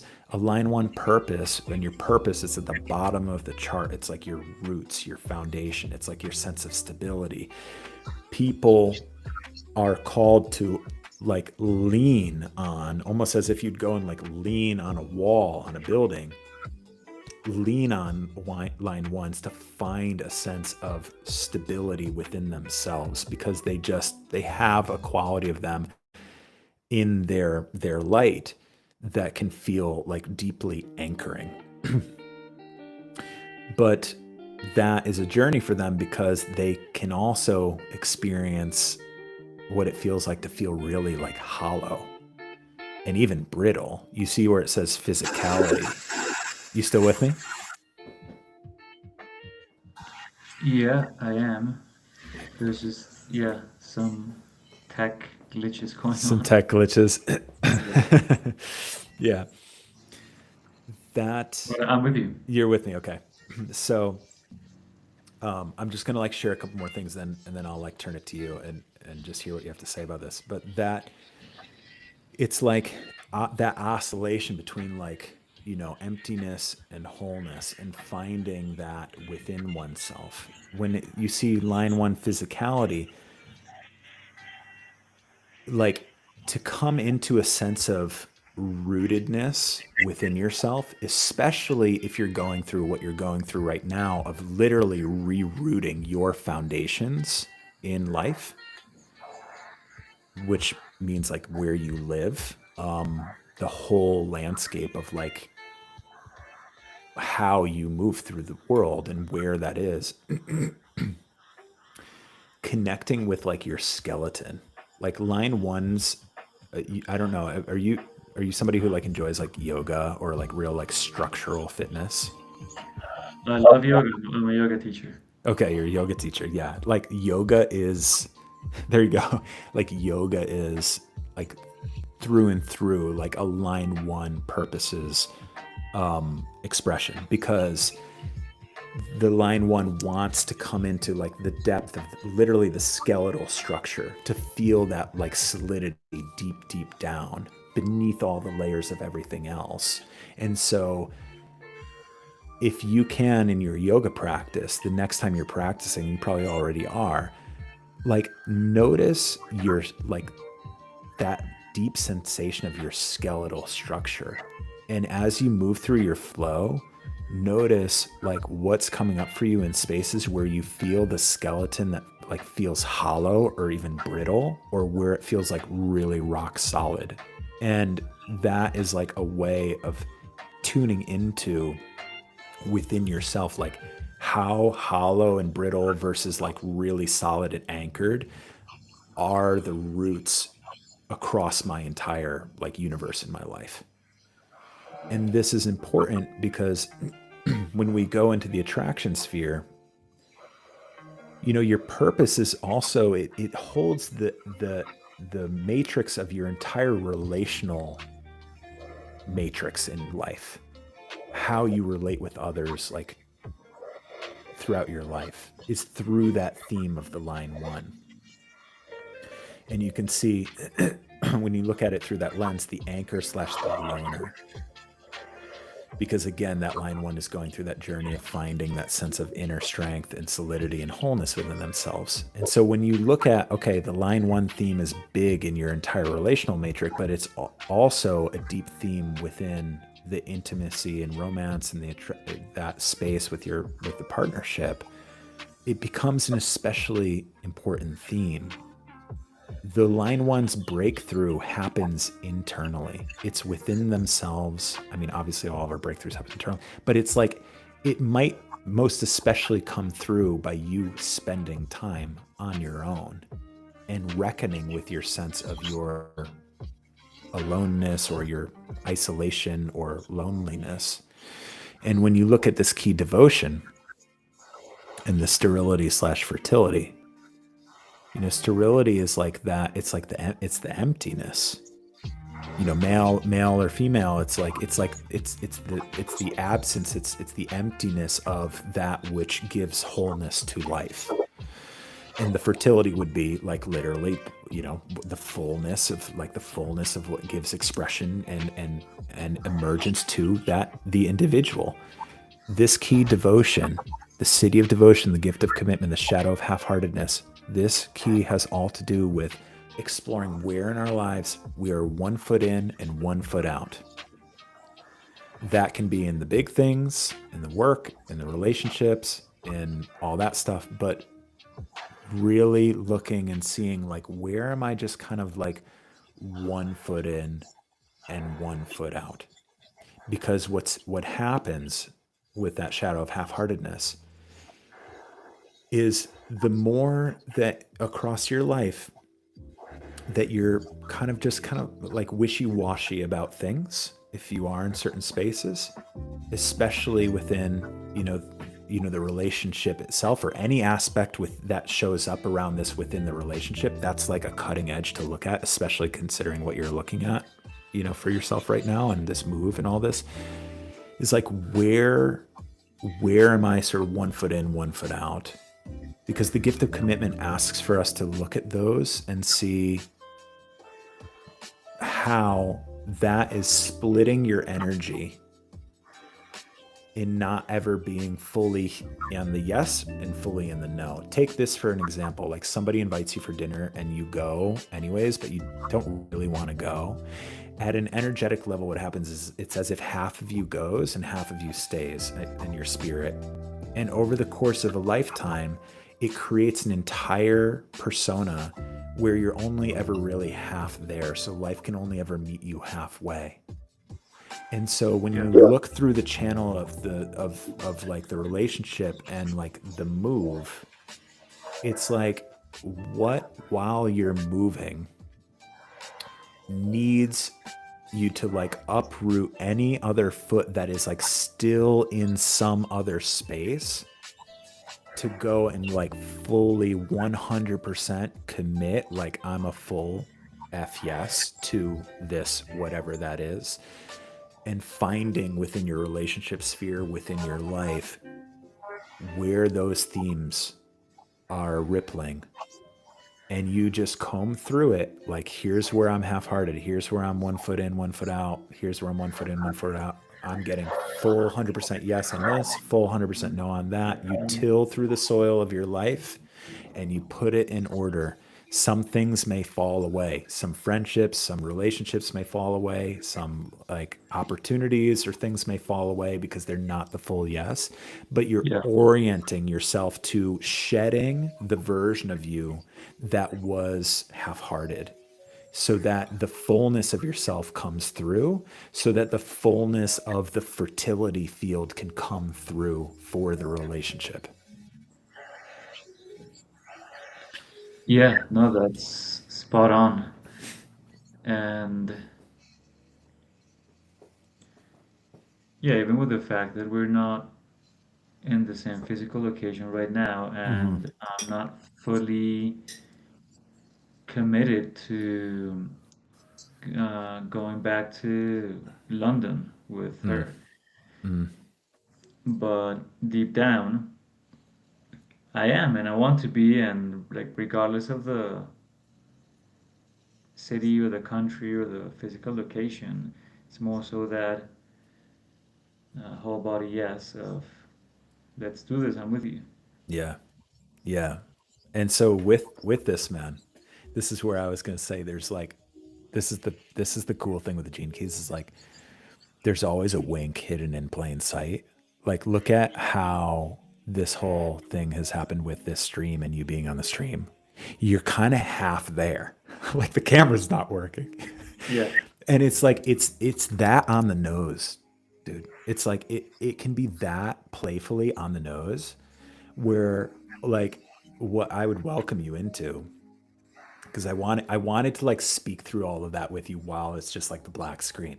Because what I want you to do is I want you in a moment to like refresh Yeah. and come back in like boom, like I'm like landing and like and this is where if you feel interested in doing this to like entertain this when you come back in take like one moment before you like click off and like hit the link again and like just you're practicing yoga and I imagine and I think you like wrote a book about mindfulness like you're a man who's like practices spirituality for sure like take like one moment and just like with intention just like bring the energy of yourself that when you tap in to join that it's as if like I'm bringing the full yes and using this as a micro gesture to what happens when you get up from this computer and you look into this whole threshold like I'm speaking as a father man to like to you and this journey and exploring this journey like that you like walk from this and it, with maybe this like renewed passion of just like I'm like gonna step fully into whatever that yes is for you and that's not prescribing anything in all of this but so that as you go forward from here it's like you're using this as a moment that is like a gesture to that intention for this next emerging chapter for you in your life and all of the other stuff that you have to like clean up that is involved in this move and like this emergent chapter for you in your life. And so if you want to entertain, my invitation, it's like, can you play with this? That when you exit the stream and join, that is like your first step of like, I'm fully stepping in over that line. I'm ready. All right, let's do it, man.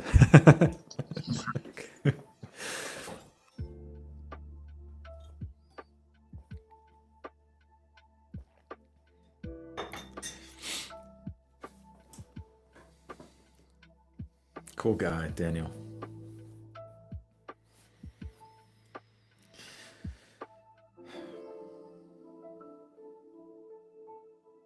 Hey, Instagram. I don't know who's watching right now over here. Oh, Karen is watching. Hey. Here we are. There we are.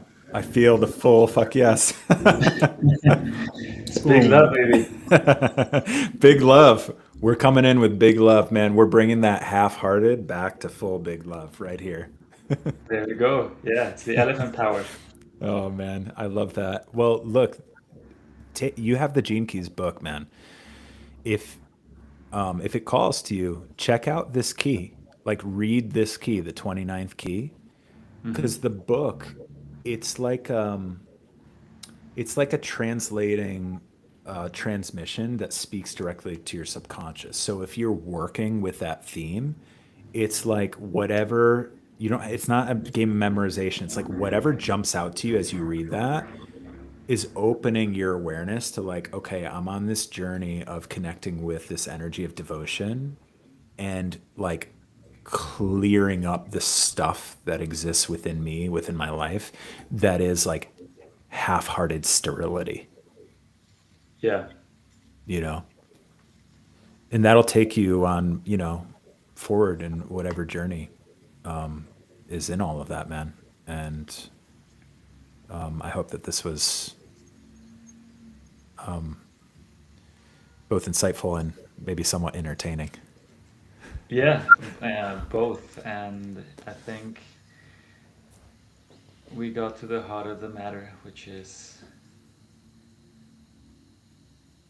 getting in touch with that half-heartedness and then consciously choosing to,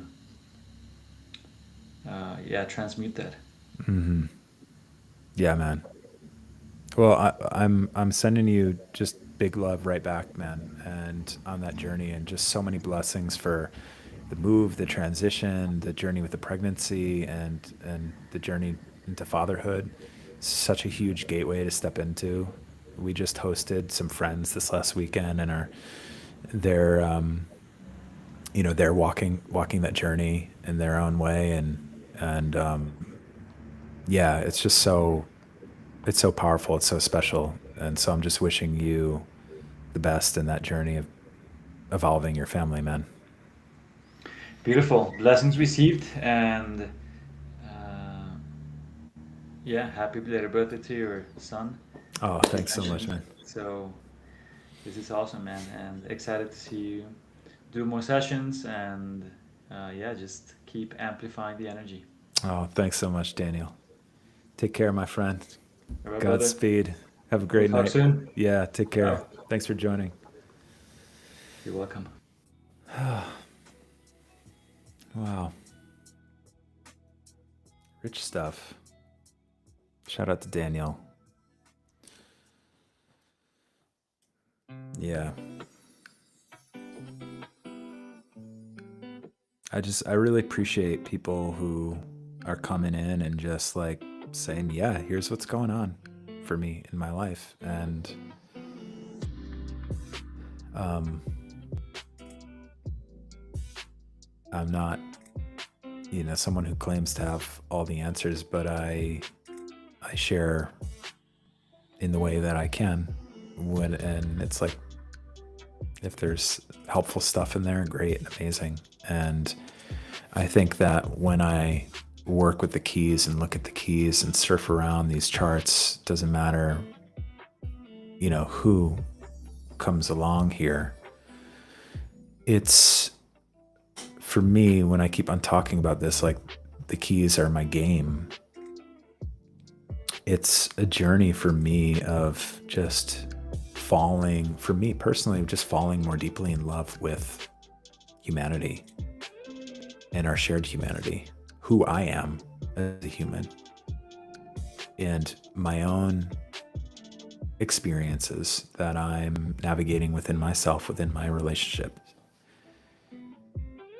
I'm sharing, I'm transmitting, I'm outputting a lot while I'm on this stream, but you have no idea as I'm like in real time watching the stuff that's flowing through, the things that are opening for me about stuff that's happening in my own life too. And parallel things that exist around different, themes or topics or teachings. And whenever I am looking at the key of devotion, somebody's chart, it's a invitation for me of like, where in my life am I still showing up half-heartedly? And there's stuff there for me too. And so I'm grateful to everybody who comes onto my stream and who spends time here deeply.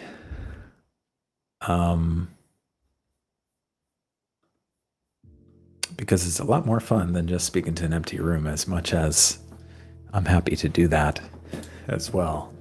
And was doing that for the very beginning of the stream for a little while. Who's still here?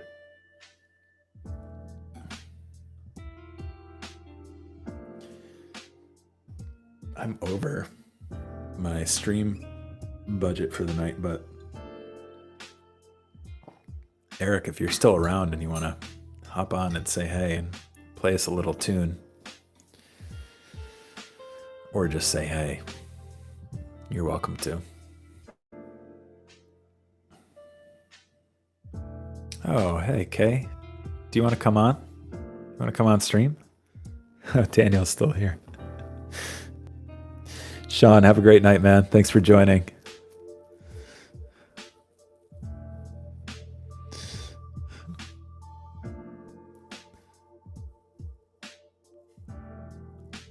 Karen, you want to join?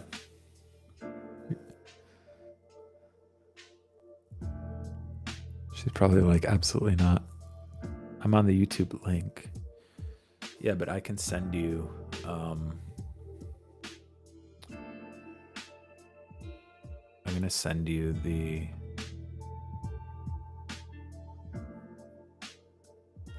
I'm going to text you the link. You can join me or not. You're probably exhausted and.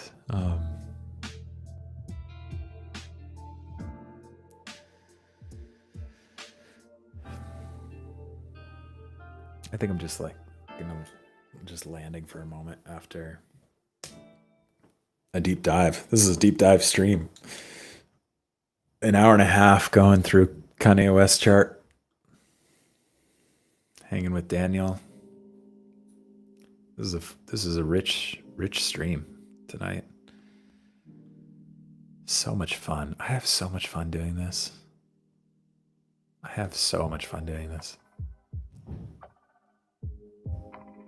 Oh, hey now. There she is.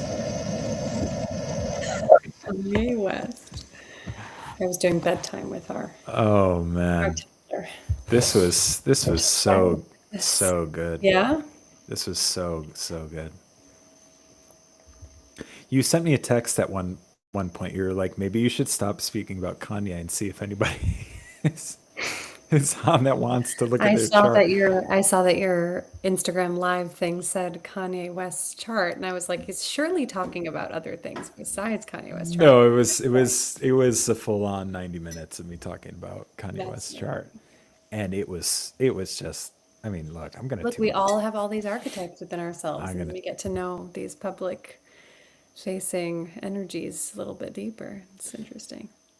I was just surfing that wave. You know, one of the coolest things with Gene Keys, and I'm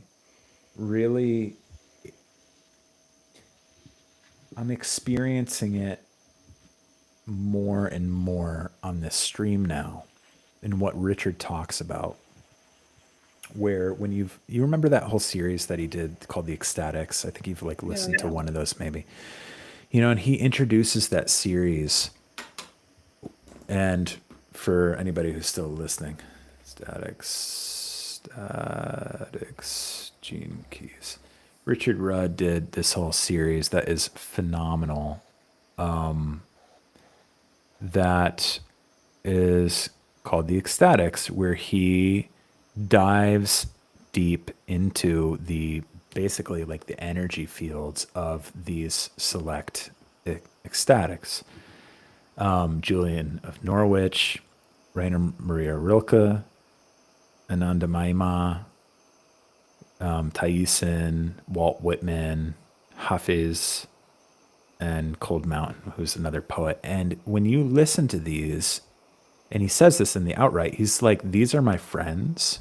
And it's like, as he starts to, when you listen to them and he starts to open up and speak about them, it's like he is inhabiting the entire energy field of the consciousness of like Hafiz. And then it starts to flow through. And it's like when you listen to the Walt Whitman one, it's like you feel like Walt Whitman is speaking through him.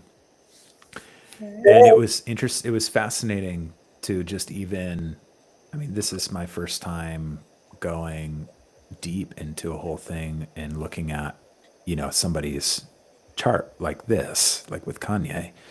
Normally I have that familiarity of like the keys and the frequency field of the keys speaking through me, but it was like to feel connected to that field of this individual's life, and even just to feel the sensation of like the dominance and the pride or the reaction that gave a tonality to how things came through was just fascinating.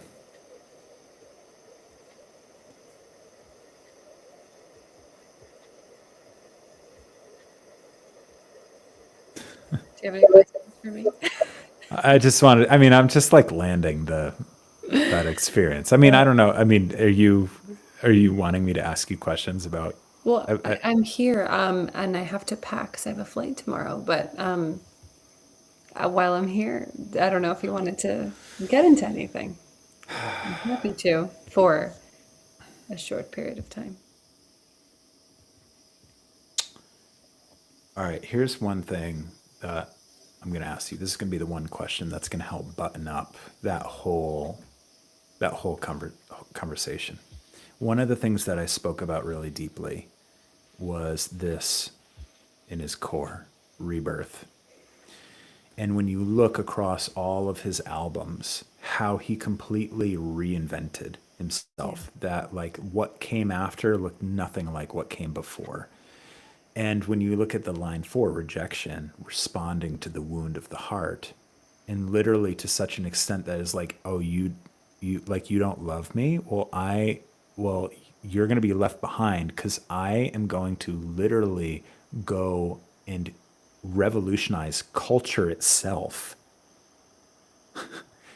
and mutate culture itself as he did many times, in that sense of like, oh, you're going to reject me, you're going to hate me. I'm literally going to evolve the culture and you're going to be left behind.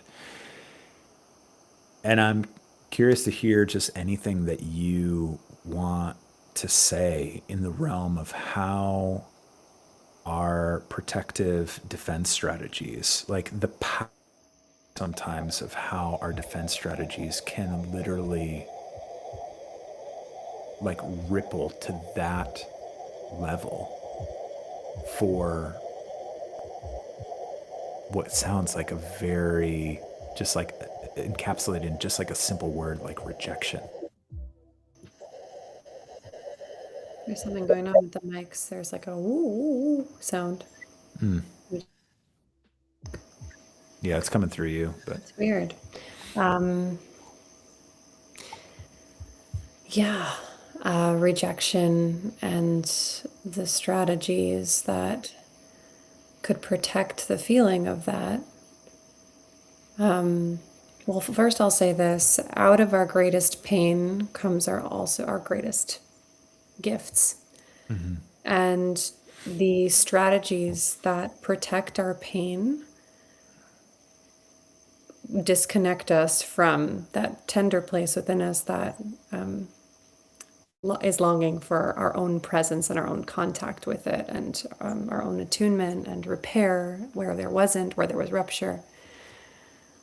But also the gifts that arise from enacting in that defense strategy, or those strategies, the whole system. We all have a defense system. It has many strategies. The gifts that come online, maybe it's in spite of, maybe it's to prove wrong, maybe it's like whatever it is. Like, sure, it's fueled by the wound, but it also is like a liftoff power to create something. yeah. And so, right, there's like, sometimes people talk about like a world without trauma, and it's like, but does that mean that it's also a world without art or a Right, world without exactly. gifts? That's like So, so it's, yeah, it's both, right? It's both. It gives rise to both the most revolutionary, which is the gift here, creations, and also a way to stay just to stay rejected and to stay separate, because that's how we learned we exist, right? And so what a beautiful thing to then reallocate those gifts, revolution in this yeah. case, to still hold within them that momentum and that liftoff and that power, yet not organize around the wound, Yeah. because the wound is being integrated over time. So yeah, that's what I have to say about that. Yeah. No, thanks. I think it's just like a nice landing piece for what we got deep into when we were looking at this, because it's like when you look across the aspects of the creative genius, And even just literally in the lyricism, where there are literally tracks like "Can't Tell Me Nothing." It's like Yeah. they're coming from. You can just see the whole thing throughout all of these, the whole artistry. Yet, as you said, here we are, and it's like as trauma is repaired more, just universally, more and more, like trauma, that becomes more normalized. It's like, yeah, what happens to, you know, like what does that future of art look like? And I think that that's just a fascinating exploration, because there's so much raw, like gunpowder Mm, in what gave rise to every single mutation that this man went through. right. Yeah, exactly. But that gunpowder is energy. And as I was saying before about the reallocation, when the energy is not in response or in reaction to the wound, it can be reallocated toward more creation. Hmm. And uh, and it's a different octave of creative power. Yeah. It's it's it's more connected to the whole, it's more connected to the higher power, it's more connected to just the field and what wants to be created through someone, rather than being in spite of or because of or. But yeah, I mean, pain makes art. Hmm. Yeah. But so does connection, and Hmm. so does being moved by the higher thing, the greater hand. Yeah. So we'll see what happens. I don't expect for all trauma to be healed in our lifetime. Yeah. So we'll see what happens. But yeah. Well, thanks for Very, landing the I'm ship with very, me. yeah, good. I'm glad. I'm barely on this dimension because I fell Hmm. asleep and then got up. Hmm. Yeah.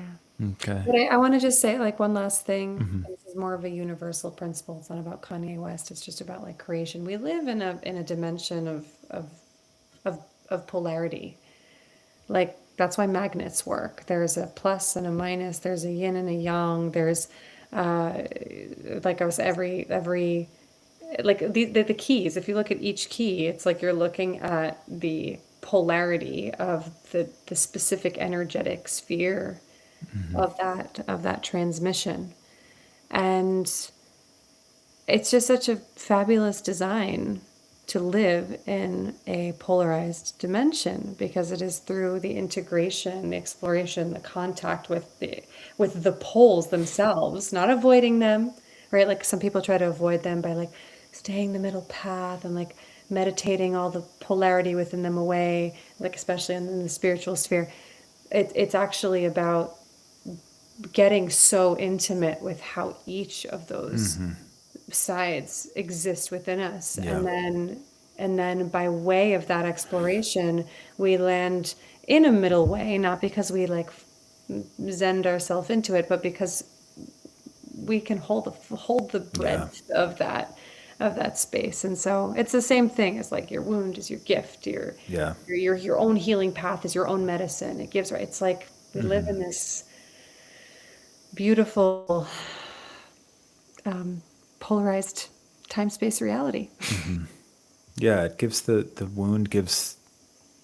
It's like it's the foundation. It gives like the soil for, what could be. And it's like to see somebody like this, where to be able to look through all of those mutations from, say, some future self that is like really deeply repaired, and be like, wow, how powerful our wounds give rise to creativity. Yeah, as you said, like how we can now wield that same energy for like harmony, other ventures of creativity that bring people more into wholeness, more into connection, more into nurturance, because line 4 is a deep nurture, and it's like that's a big thing that we talked about, is just how much of this is like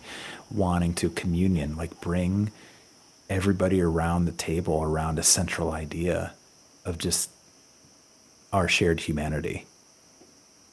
But then you look at dominance and pride, and it's like it gives rise to everything else. So I'm just looking at what Eric said. It's pretty out there, but I was going down the rabbit hole of theories where the most influential celebrities get institutionalized as a cover for MK Ultra, mind control, and personality fracturing.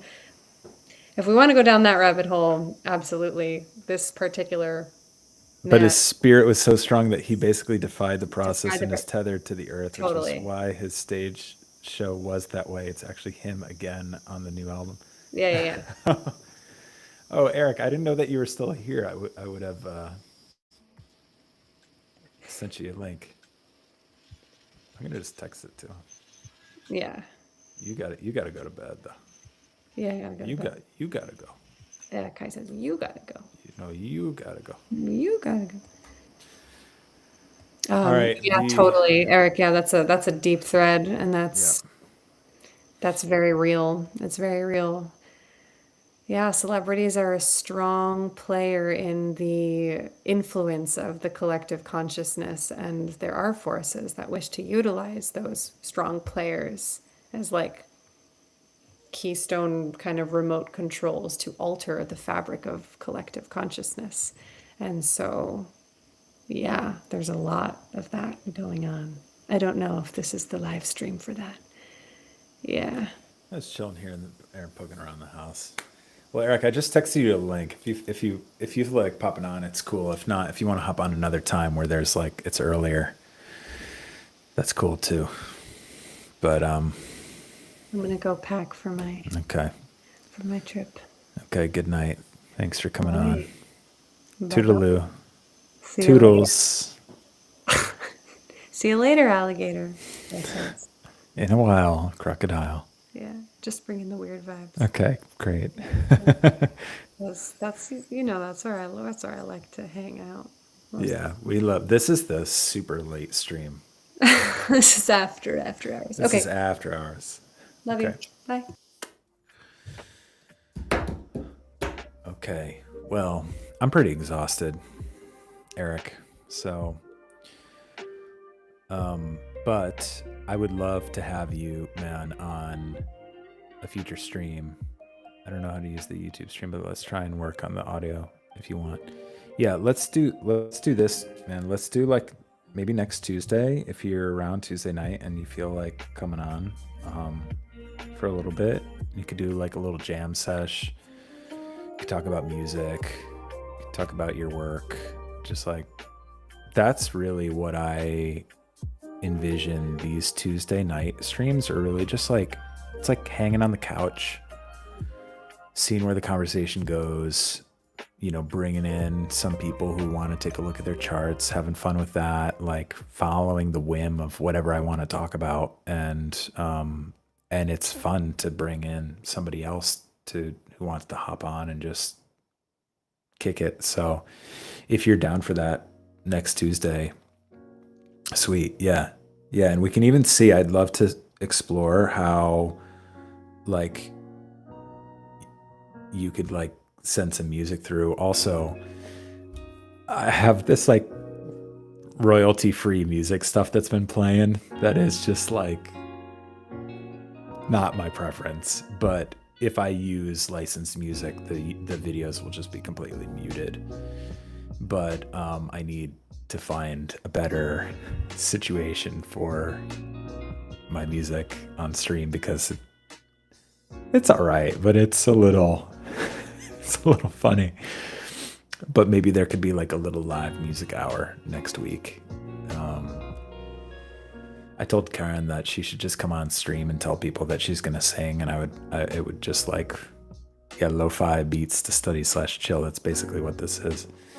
Telling Karen that she should just come on stream and sing, and it would be my quickest pathway to getting like 100 subscribers or even 1,000.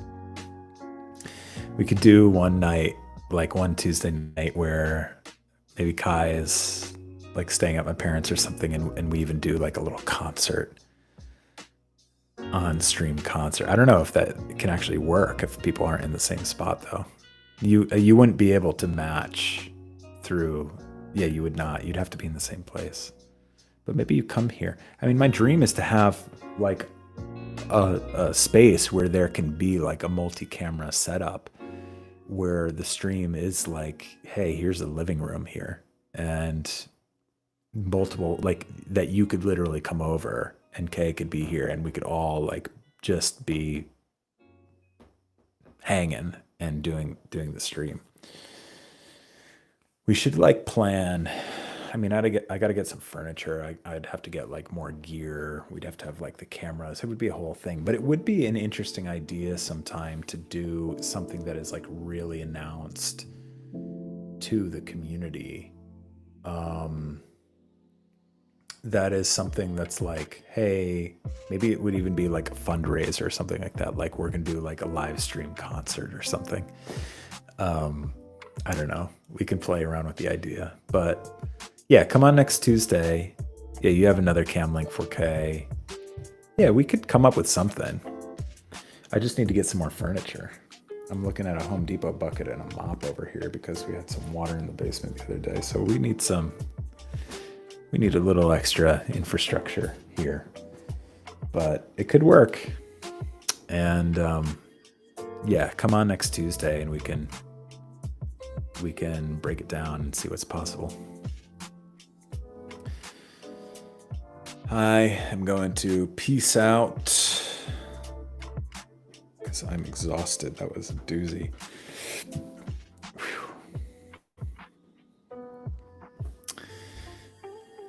Well, thanks everybody. And oops. Until next time, stay cool.